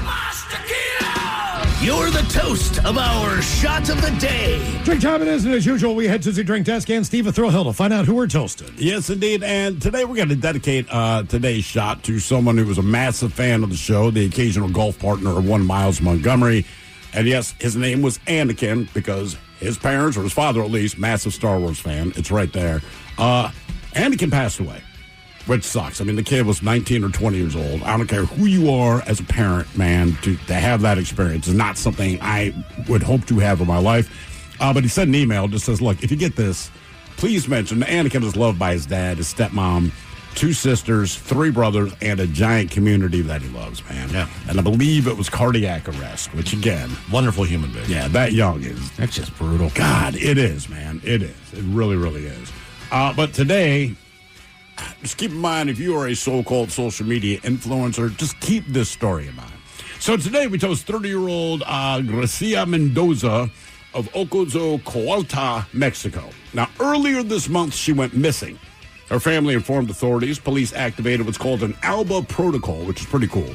It initiates an immediate search for missing women, but it uses pictures from the woman's social media posts and then distributes them online. So they activate this thing. It just kind of goes through your social media and puts out various pictures of you so that anyone that sees you would recognize you. Now, it seems like a good idea and like a very effective thing, but there was one problem, according to the people that actually know her. They say the person in the photos that she posted looked nothing like her because of all the filters that she used every single time she posted. So they pointed out that in real life, she's about 50 pounds heavier, does not have blue eyes. And they showed a side-by-side comparison, all right?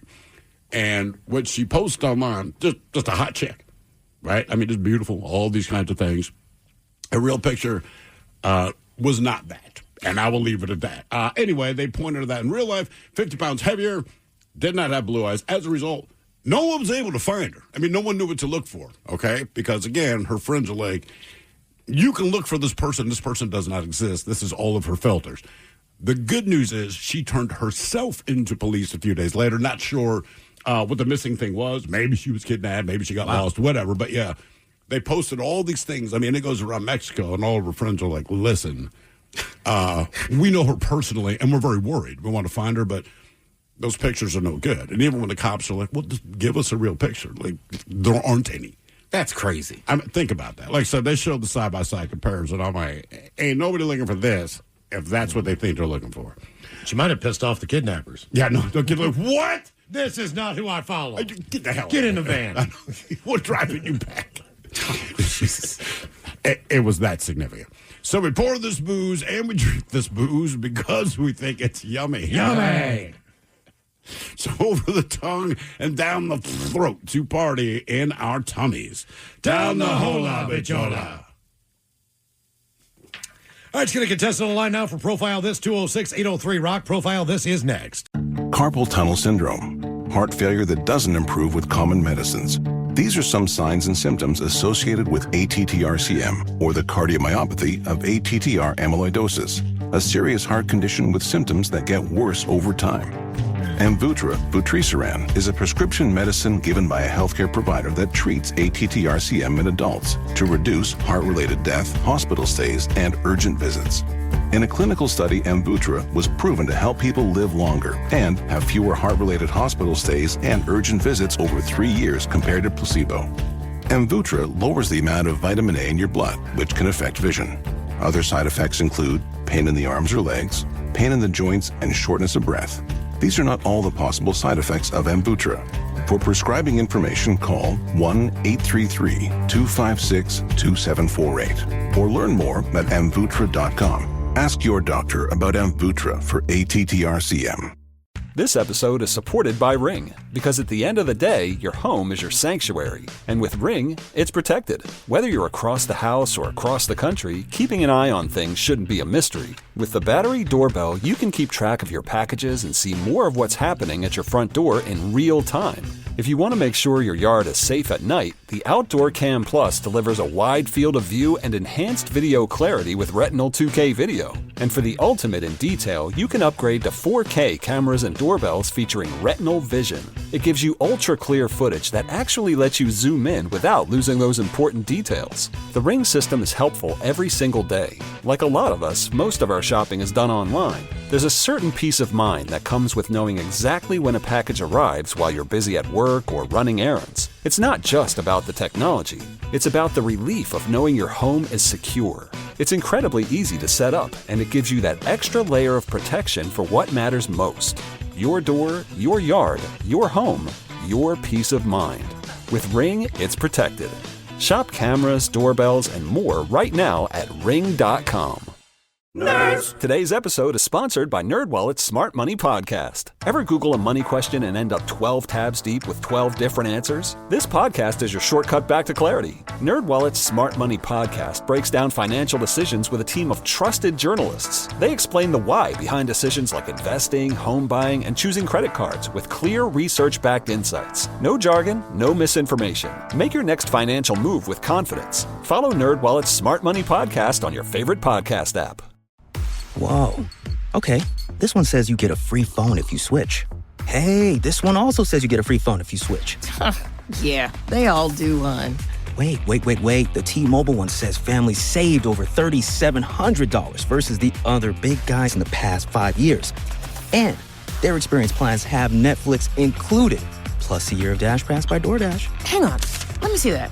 And a 5-year price guarantee? Oh yeah, we're switching. That's what I'm talking about. Do we clap now, or...? I'm thinking high five. At T-Mobile, get savings that keep stacking up. That's value you can feel every day. Switch now at T-Mobile. Savings based on Harris X billing snapshots from Q3 2021 to Q4 2025 among accounts with 3+ voice lines compared to AT&T and Verizon, excluding discounts, credits, and optional charges. See harrisx.com/T-Mobile. Price guarantee on talk, text, and data. Exclusions like taxes and fees apply. See T-Mobile.com. Well, I was down on my last dollar, then I started saving because the bank said fiscal restraint is what you're craving. So I put my earnings in a high yield account. Let the savings compound and the interest mount. I'm optimizing cash flow, putting debt in check. Now time is my friend and not a pain in the neck. And we've got a little cash to rebuild the old debt. Boring money moves make kind of lame songs, but they sound pretty sweet to your wallet. PNC Bank. Brilliantly boring since 1865. It never happens at a good time. The pipe bursts at midnight. The heater quits on the coldest night. Suddenly, you're overwhelmed.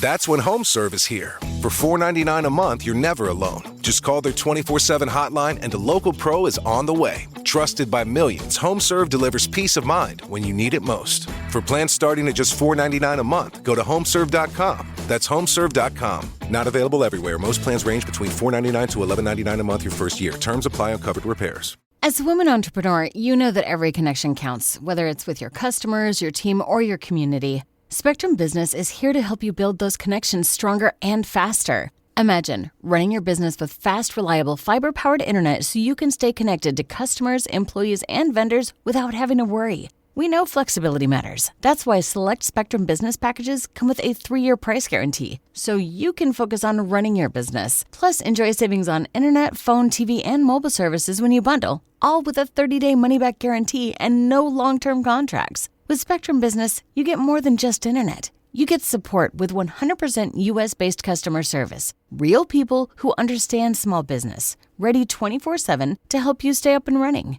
Join millions of business owners like you across America who trust Spectrum Business for reliability, speed, and support. Visit spectrum.com/business today to get started. Restrictions apply. Services not available in all areas.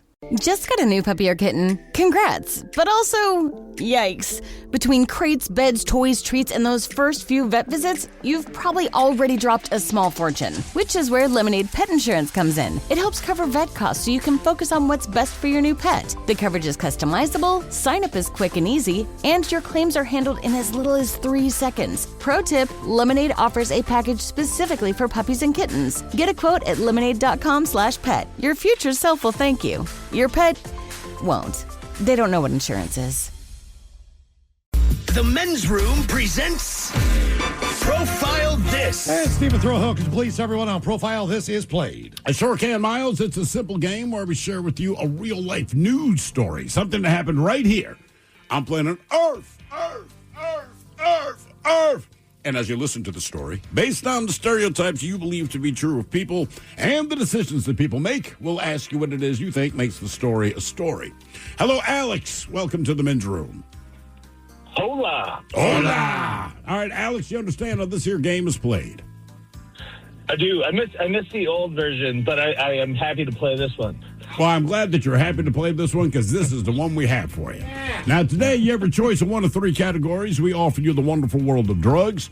We have Animalized This, which I believe, Rory and Mike Hawk will be covering later in headlines. And finally, we have In the Buff, where the person is naked. Either tell us why or where. Just got back from a wild wedding weekend. I think I'm going to go drugs. All right, we go to Miles' home state of West Virginia, where a woman was arrested after she drove the wrong way, crashed into another vehicle, then tried to flee. So 43-year-old Stephanie May, she's been charged with DUI, causing serious bodily injury, leaving the scene with serious bodily injury, reckless driving, and possession of a controlled substance. Now, the crash happened when she was found driving a 2005 black Saturn westbound in the eastbound lane on Route 33. So she hit another vehicle but continued driving for more than a mile on 3 wheels before stopping. She then tried to run away by jumping on the back of a motorcycle at the bottom of Buchanan Mountain. Do you know where that is? It's in Buchanan. Is it Buchanan? Yeah. It's spelled Buchanan. Oh, who knows? Anyway, she was stopped and transported to St. Joseph's Hospital, where she admitted to using drugs before the collision. While at the hospital, police saw 3 victims from the collision arrive in a personal vehicle. The victims had multiple burns, lacerations, and possible head and neck injuries, according to official reports. She's currently in jail with no bond set. The question is, what drug was she on? Meth, crack, heroin, or fentanyl? So, what was the last one? Fentanyl. Oh, fentanyl. I don't know. Based off of the jumping on the back of the motorcycle, I don't know why my mind is going crack, so I'm just going to lock in crack. Crack.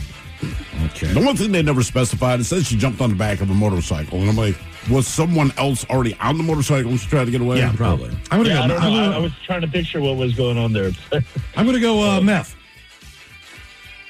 It feels pretty methy, but I don't know. I feel like it's everywhere now, so it's probably West Virginia. I'm going to go fentanyl. All right, so what was this lady's on when she drove the wrong way and crashed into another car? Meth, crack, heroin, or fentanyl? We'll let you know next. That was a tease. You are listening to The Men's Room. Owning a home is full of surprises. Some wonderful, some not so much. And when something breaks, it can feel like the whole day unravels. That's why HomeServe exists. For as little as $4.99 a month, you'll always have someone to call. A trusted professional ready to help, bringing peace of mind to 4.5 million homeowners nationwide. For plans starting at just $4.99 a month, go to homeserve.com. That's homeserve.com. Not available everywhere. Most plans range between $4.99 to $11.99 a month your first year. Terms apply on covered repairs. As a woman entrepreneur, you know that every connection counts, whether it's with your customers, your team, or your community.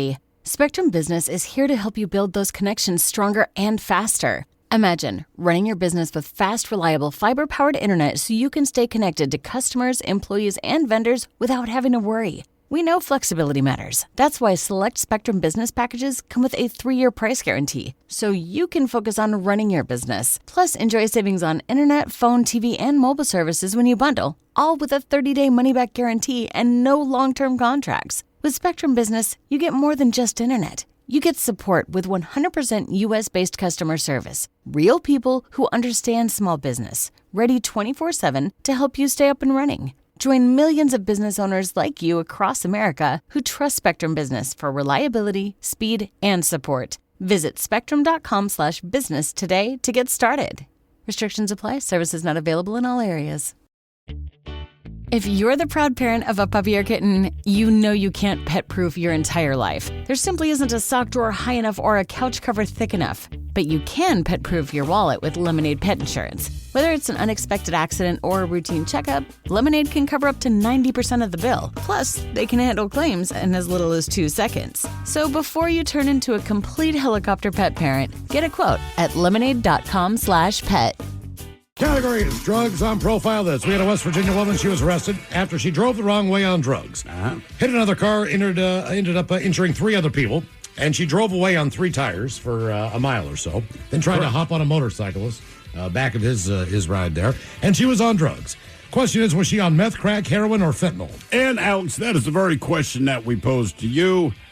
Let us start with D. Ted Smith. You went with fentanyl. Fentanyl. It was not fentanyl. Miles Montgomery, you went with methamphetamine. Sure did.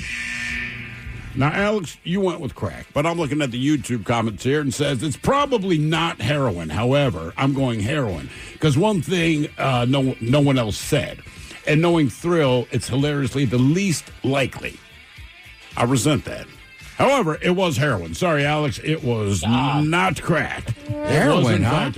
I would have never guessed heroin in a million years because most people, at least in my experience, that are high on heroin, they're not driving 3 miles to get away from cops. They're not running out of a car, and they're not jumping onto the back of a motorcycle to escape you.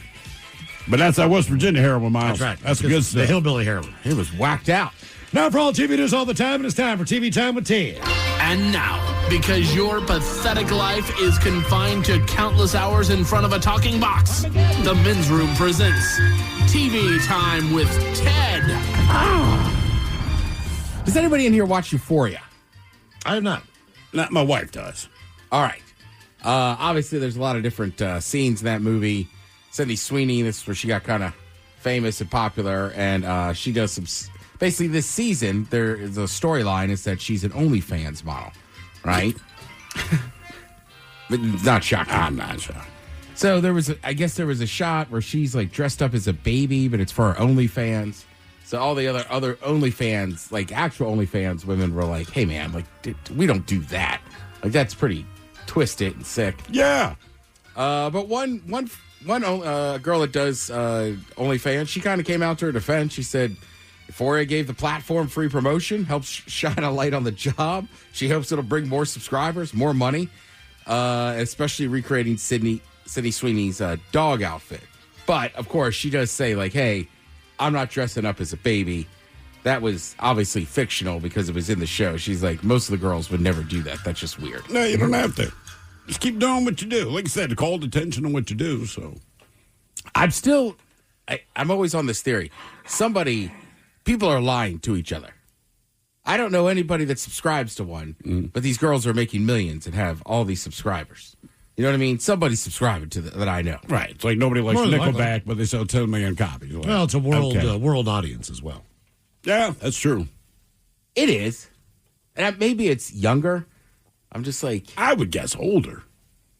Because a lot of those OnlyFans models, they're getting money. And I feel like the older guys like, I'm married.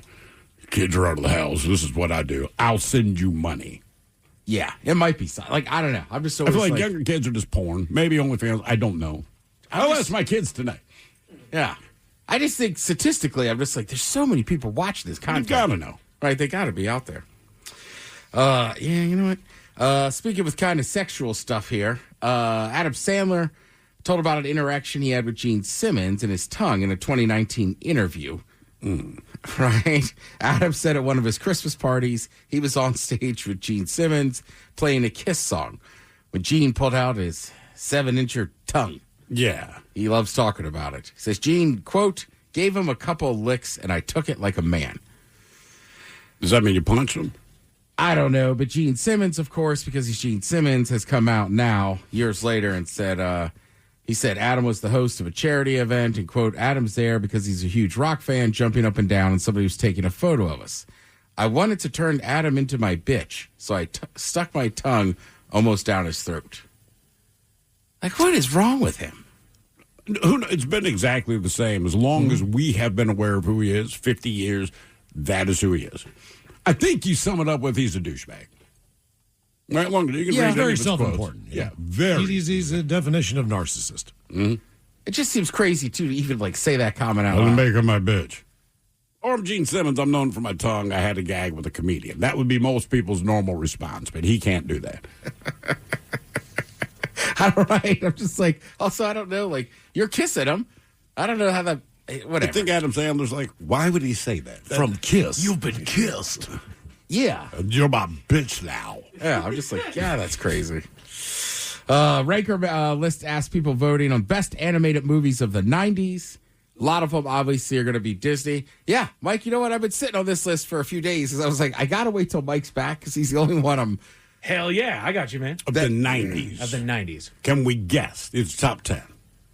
Top 10. Now, it's mostly Disney stuff. Of course. But it's all kind of genres. And it's the 90s, right? So you're not going to get any, like, Frozens or any of that stuff. That's all in the 2000s. But you know what came out in, like, 94, 95? Is it like Monsters, Inc. stuff? Is it Pixar? I was going to go Toy Story. Because I think that's still one of the best, if not the best.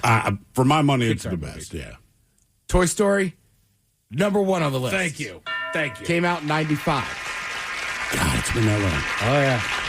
You got to think Beauty and the Beast. Finding Nemo. I think that was a little bit That later. may have been Was that 21st later? century. Yeah. Okay. What about Lion King? Lion King, number 2. Thank you. Mike's on a roll in here. What else The was Beauty in and the Beast come out during the 90s. That might have been Little like- Mermaid. Mermaid was 89. I know that because it was my sister's favorite movie and she was born in 89. Okay. That's the only reason why I know that. God, it's that old. It is, dude. And I think Beauty and the Beast is that, I think it's like 88, 89, something like that as well. And I'm done. Those are like my two guys. All right, so hang on.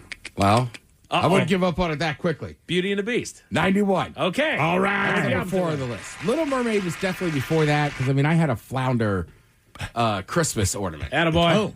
I think we got him in a Happy Meal at McDonald's. That sounds very, very likely. Oh, Yeah. I'm gonna go on a wild one here. I think it's technically claymation, but does Nightmare Before Christmas show up on that list? Attaboy, Mike. That's number 10 on the list. Thank you.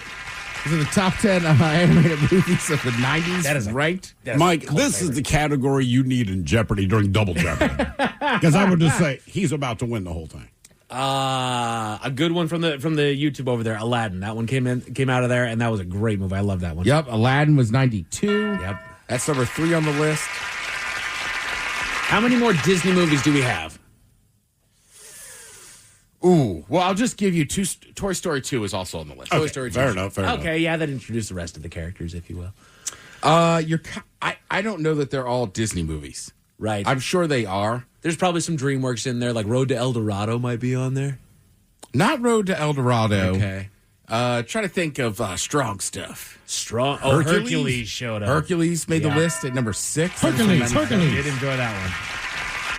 I remember the movie coming out, but I don't remember any big deal about it when it did. Like Lion King, I remember that. Little Mermaid, I remember hearing that. But Hercules, I remember it came. I just never heard anyone go. It didn't have the same commercial success as Lion King did, Yeah. but Lion King also blew up. It got That its was own doggone monster. Broadway music because it That's a musical good because it point. was so huge. But Hercules was still a great movie. That was James Woods played Hades in that one. That was funny.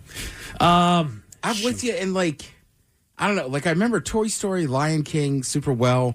But like, even Aladdin. Like, I watched it, but I don't know that I've ever rewatched it. I got you. Oh, I watched the hell out of it. That was Did right you? in my wheelhouse, dude. Robin right. Williams, that was his peak for me.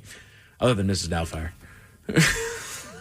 Sorry, so you got Hercules. Another one from 98. 98, so Okay. right at the end. Disney or Pixar? Oh, I'm not. might not I be think either. It's Disney. Okay. Okay. I know that Shrek isn't on this list because it came out in like 01, so it's not going to be It's there. not Shrek. Is it animated or is it a cartoon, if you catch my drift? Is Again, it like 3D or 2D? I don't know. Don't know, Because I don't know this movie that well. Okay. Nope, I'm stumped. Mulan? Oh, I wondered if Mulan would be on this list. Yes, that All is right. Disney, that's 2D. That was fun. Actually, that was the only movie that I saw at a drive-in movie theater. Was that the... It was the Chinese gal that yeah. impersonated her father, technically, to go to war. Boy, if my daughter could ever imitate me and convince people, I'm going to have to question myself. Well, and I've Or talked her. about this before. Way back in the day, that was a massive thing. Because there was like a famous pirate that was actually a woman. Mm-hmm. Yeah. But if yeah, you yeah. just dressed in men's clothes, people really didn't question it because it was, you know what I mean? Like it was basically like you wear this stuff or you wear Or a you wear dress. that, right. Yeah. All right, the last two on the list, they're towards the bottom. One's from 95, one's from 99. Thrill, you do a good impression of the star of one of these? So it's a Mickey Mouse? Not Mickey Mouse. Mickey Mouse. Who's the other one that he does? Crap. Well, if I do Mickey Mouse, He does Goofy. Oh, it's a Goofy movie. Goofy movie. Yeah. I've never even heard of that. Oh, yeah. Oh, it's goofy as hell. So Goofy and his kid Max are on a road trip. I think they're going on like a camping His trip name or is something Kid like Max. that. Yeah. If my name's Goofy, like, sorry, son, you're Goofy Jr. I'm not doing this alone, brother. Maximilian. And they go on this road trip, and eventually his kid he takes the map because he's in control of the map, and he diverts them to this huge concert that he wants to go to. And it becomes a father-son coming of age, also kind of the breaking of a father and son relationship kind of a thing, and reestablishing what that relationship And it's the first time his kid saw Goofy smoke weed. That's right. I don't know why, but like naming somebody Goofy Jr. Goofy Jr. It just seems weird, right? No, if my name is Goofy, like, I'm not suffering this alone. Sorry, man. You're Goofy But Jr. he looks like he's happy that his name is Goofy. Like, he doesn't look resentful that his name is Goofy. Oh, you need to see the director's cut when he's in therapy. Out Oh, here, gosh, my damn name's Goofy. down here looking like Goofy Jr. Ooh, another really good one from the comments. Has a great soundtrack. Is it Tarzan? Tarzan is not in there. Damn. Again, these were the top 10 animated movies of the 90s. This is number 9 on the list from 1999. What you got? Iron Giant. Okay. I didn't watch that one near as much because we didn't have it on VHS. But yes, that was a pretty big one. That was Vin Diesel that played the Iron Giant. Yeah, he does both Groot and the Iron Giant. Super. How much money has this mofo made by barely saying anything? A lot. Think about it. Is it insulting Ben? We're going to use you in the movie. We're going to pay you if you basically shut the hell up. Pretty much. Do not talk to people. Do not be intelligible. Just say a couple things. We will reward you. And look, and I know there's Fast and the Furious, right? Yeah. Have you guys ever seen, what was it, Triple X? Yeah, I did or whatever not see his, like, he's like super action kind of thing. Or Chronicles of Riddick. Chronicles of Riddick I didn't see, but that Triple X movie, man, like, it is so ridiculous that it's awesome. Okay. You know what All I mean? right, Like, yeah. I'll never forget he had a gun, and, like, the different colored bullets did different stuff and everything. Oh, that's based And on it was science. Just, it was just like, Jesus Christ. Like, that movie's so ridiculous where you're like, I kind of like it because it's just that dumb. Okay. All right. You know what I mean? Let's see. Mariners. Huh? How about Let's go, baby. It's a hell of a weekend. Take that, Brett. Yeah, I know. he texted me the other day. We have a good buddy that's from St. Louis. Like, oh, we should, bet on these games or whatever. And I was like, maybe I'll bet on them. I didn't. I was in Vegas, and then it's like, oh, they pulled out the broom and swept it. Friggin' sweep it. I was gonna say the only issue was I kind of kept forgetting they were on so early. Yes. Yeah. That's tough. You know what I mean? Like, especially on those weekend games, man. If you're playing a 1:00 game on the East Coast, right? Like, 10 a.m.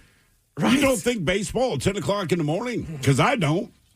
No. And I'm programmed now to get football right at 10 a.m. At 10 a.m. and expect it. But, like, not, it's the Seahawks get, like, what, 1 or 2 of those a year? Mm-hmm. And it's usually pretty fun. Like, I like it. I like the idea of getting up and having breakfast, but it's just like, yeah, I don't know. I couldn't wrap my head around it, and I feel like I barely saw the Mariners. Maybe I should stop watching so they keep winning. And they were good games, too. It wasn't just, the difference of one. It was games that kept on, the lead kept getting tied and then changing hands and then changing hands. Like, the 2 that I saw, there was one that ended 11-9, and that was in the 9th inning. Like, we scored 7 of 9 innings. Damn. Just how that worked. And then the Sunday game was no different. They were really competitive games. They were really fun.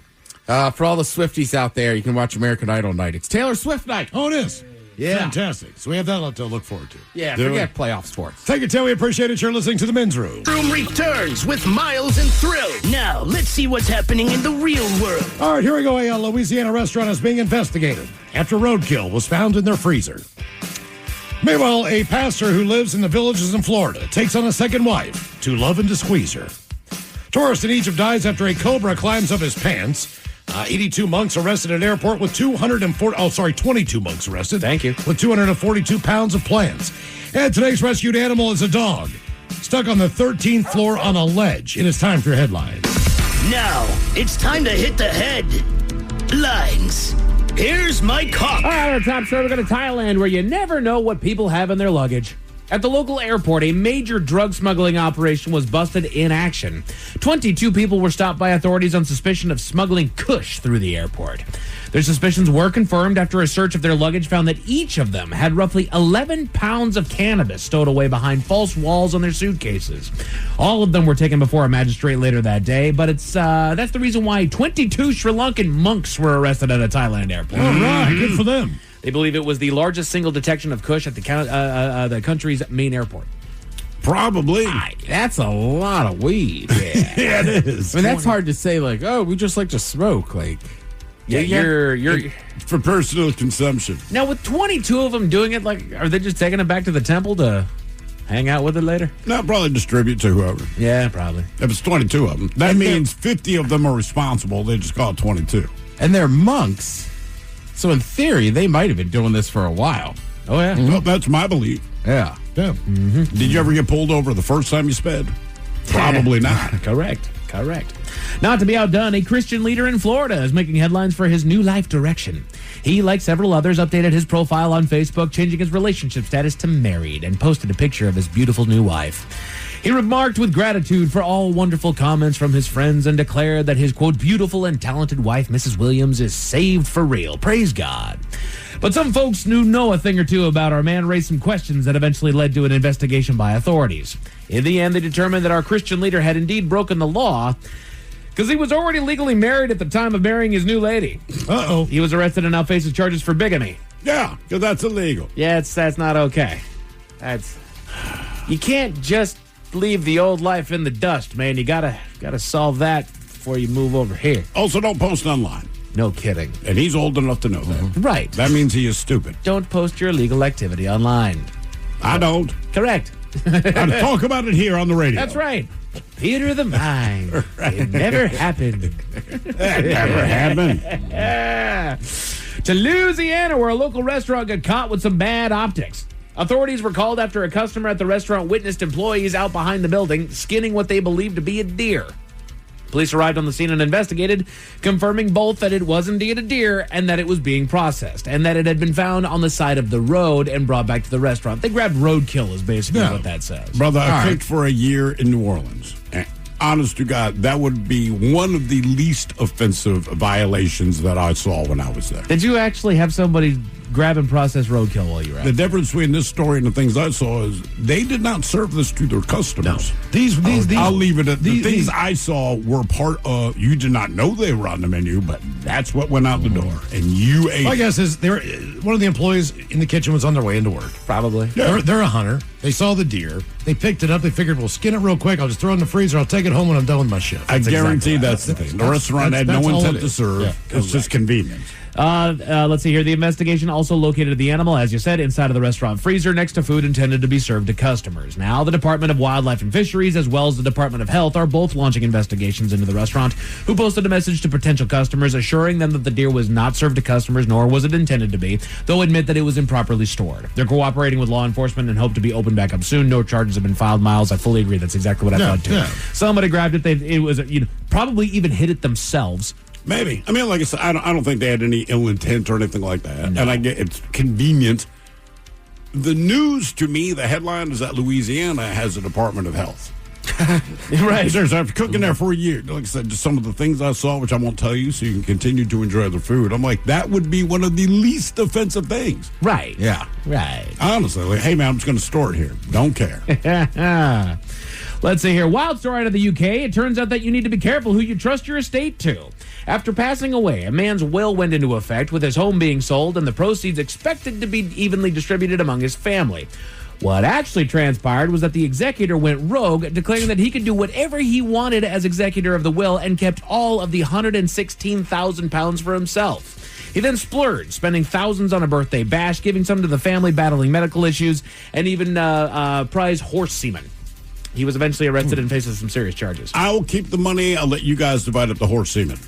Oh, God. You get a dabble. I've been looking for some. Have you? Yeah. I know a guy's got some in England. All That's right. just a gutsy move to sit there and say, I'm the executor of the will, therefore I get to do whatever I want to do with the estate. But aren't there directions they are supposed to follow? It's as a executive? will. It is Right. literally the last thing that I declare as far as my I estate. do declare. Right. It is my last declaration of what to do with my things after I die. And I put you in charge of distributing those things properly. You don't get to just go rogue. Sometimes they don't have it set out like rule by rule. Fair. It might just be like if you three are my kids, and it might just be like they get the house, they get to split it up. But then Miles and Thrill decide to sell the house. You haven't agreed to it. Like the executive gets to be the final call on that. So, Right. I mean, it does get messy. Yeah. Well, that's period. Not even just the executor, but everybody. Like when people pass, people get weird. People get weird when all of a sudden they get stuff. Yeah, you realize why they loved you. That's right. I got to watch. Cool. Thanks. Neato. But just in case those stories left a bad taste in your mouth, thankfully there's good news. We go to Australia for the latest animal rescue, and this one's a doozy. A dog went missing from a local high-rise apartment complex, but was quickly found by a neighbor armed with a drone who found the 2-year-old Jack Russell Terrier out on the apartment's ledge. That explains. Jack Russell Terrier. Yes. On the 13th floor. The dog had managed to squeeze past a couple potted plants to get itself in a perilous position on the ledge in between like one of the guardrails that was on there and made it difficult for crews to make their rescue. This dog was in a bad way. Yeah. It was not going to go well here. They used vertical rescue equipment to rappel down from the top of the building and collect up the pooch, which was winched up to the roof and reunited safely with its owner. No injuries were reported. The experiences I've had with Jack Russell Terriers, you can lower the rope 12 feet above them. They'll just jump up and grab it. Yeah. They're wild, man. That is a... I would have pinched something if I see my dog out there on the 13th doggone floor. Men's Room Sports, you got playoff basketball on NBC and Peacock tonight and playoff hockey over on ESPN. As Ted mentioned, after a good showing in St. Louis with a sweep of the Cardinals, the Mariners are already back in action tonight as they're currently underway in Minnesota for a 3-game series against the Twins over on Mariners TV. As far as your weather, if you've enjoyed the weather today, good news, we got another one for you tomorrow. Things are cooling down to partly cloudy and 48 tonight. Tomorrow should be cloudy and 59 degrees, but the sun is on its way back, so just hang tight with me. But for that, Mike Hawk is out. Thanks, sir. Appreciate it. Joined tomorrow by the Daily Mix Morning Show on Sit and Spin. We've got the top hair metal bands with each letter of the alphabet. Oh, boy. Lovely. Joe lead is up in just seconds. Yes, indeed. It's all true. But in the meantime, well, we be all about this bitch. So until tomorrow, please do what you do best. And for Aletha's sake, stay beautiful. The Men's Room has been taped before a live studio audience. Wardrobe and makeup provided by Mantastic Limited. This has been a presentation of the Men's Room Radio Network. Oh, man. A Double Flush production. It never happens at a good time. The pipe bursts at midnight. The heater quits on the coldest night. Suddenly, you're overwhelmed. That's when HomeServe is here. For $4.99 a month, you're never alone. Just call their 24/7 hotline and a local pro is on the way. Trusted by millions, HomeServe delivers peace of mind when you need it most. For plans starting at just $4.99 a month, go to homeserve.com. That's homeserve.com. Not available everywhere. Most plans range between $4.99 to $11.99 a month your first year. Terms apply on covered repairs. The all-new 2026 Toyota RAV4 is here, building on everything drivers know and love about Toyota. With a redesigned look and modern tech that makes life behind the wheel easier than ever. The new RAV4 comes standard as a hybrid, providing smooth, efficient performance for both city streets and longer journeys. Enjoy the legendary reliability Toyota is known for in the all-new 2026 RAV4. Learn and shop more at Toyota.com. Toyota, let's go places. Carpal tunnel syndrome, heart failure that doesn't improve with common medicines. These are some signs and symptoms associated with ATTR-CM, or the cardiomyopathy of ATTR amyloidosis, a serious heart condition with symptoms that get worse over time. Amvuttra vutrisiran is a prescription medicine given by a healthcare provider that treats ATTR-CM in adults to reduce heart-related death, hospital stays, and urgent visits. In a clinical study, Amvuttra was proven to help people live longer and have fewer heart-related hospital stays and urgent visits over 3 years compared to placebo. Amvuttra lowers the amount of vitamin A in your blood, which can affect vision. Other side effects include pain in the arms or legs, pain in the joints, and shortness of breath. These are not all the possible side effects of Amvuttra. For prescribing information, call 1-833-256-2748 or learn more at amvuttra.com. Ask your doctor about Amvuttra for ATTR-CM. This episode is supported by Ring, because at the end of the day, your home is your sanctuary. And with Ring, it's protected. Whether you're across the house or across the country, keeping an eye on things shouldn't be a mystery. With the battery doorbell, you can keep track of your packages and see more of what's happening at your front door in real time. If you want to make sure your yard is safe at night, the Outdoor Cam Plus delivers a wide field of view and enhanced video clarity with Retinal 2K video. And for the ultimate in detail, you can upgrade to 4K cameras and doorbells featuring Retinal Vision. It gives you ultra-clear footage that actually lets you zoom in without losing those important details. The Ring system is helpful every single day. Like a lot of us, most of our shopping is done online. There's a certain peace of mind that comes with knowing exactly when a package arrives while you're busy at work or running errands. It's not just about the technology. It's about the relief of knowing your home is secure. It's incredibly easy to set up, and it gives you that extra layer of protection for what matters most. Your door, your yard, your home, your peace of mind. With Ring, it's protected. Shop cameras, doorbells, and more right now at ring.com. Nerds! Today's episode is sponsored by NerdWallet's Smart Money Podcast. Personal finance can feel like a pop quiz you didn't study for. This podcast is your study guide. On NerdWallet's Smart Money Podcast, you'll hear from trusted journalists who explain the why behind major financial decisions. You'll get research-backed insights and clear pros and cons, whether you're planning a big purchase or just want to grow your wealth. Make your next financial move with confidence. Follow NerdWallet's Smart Money Podcast on your favorite podcast app.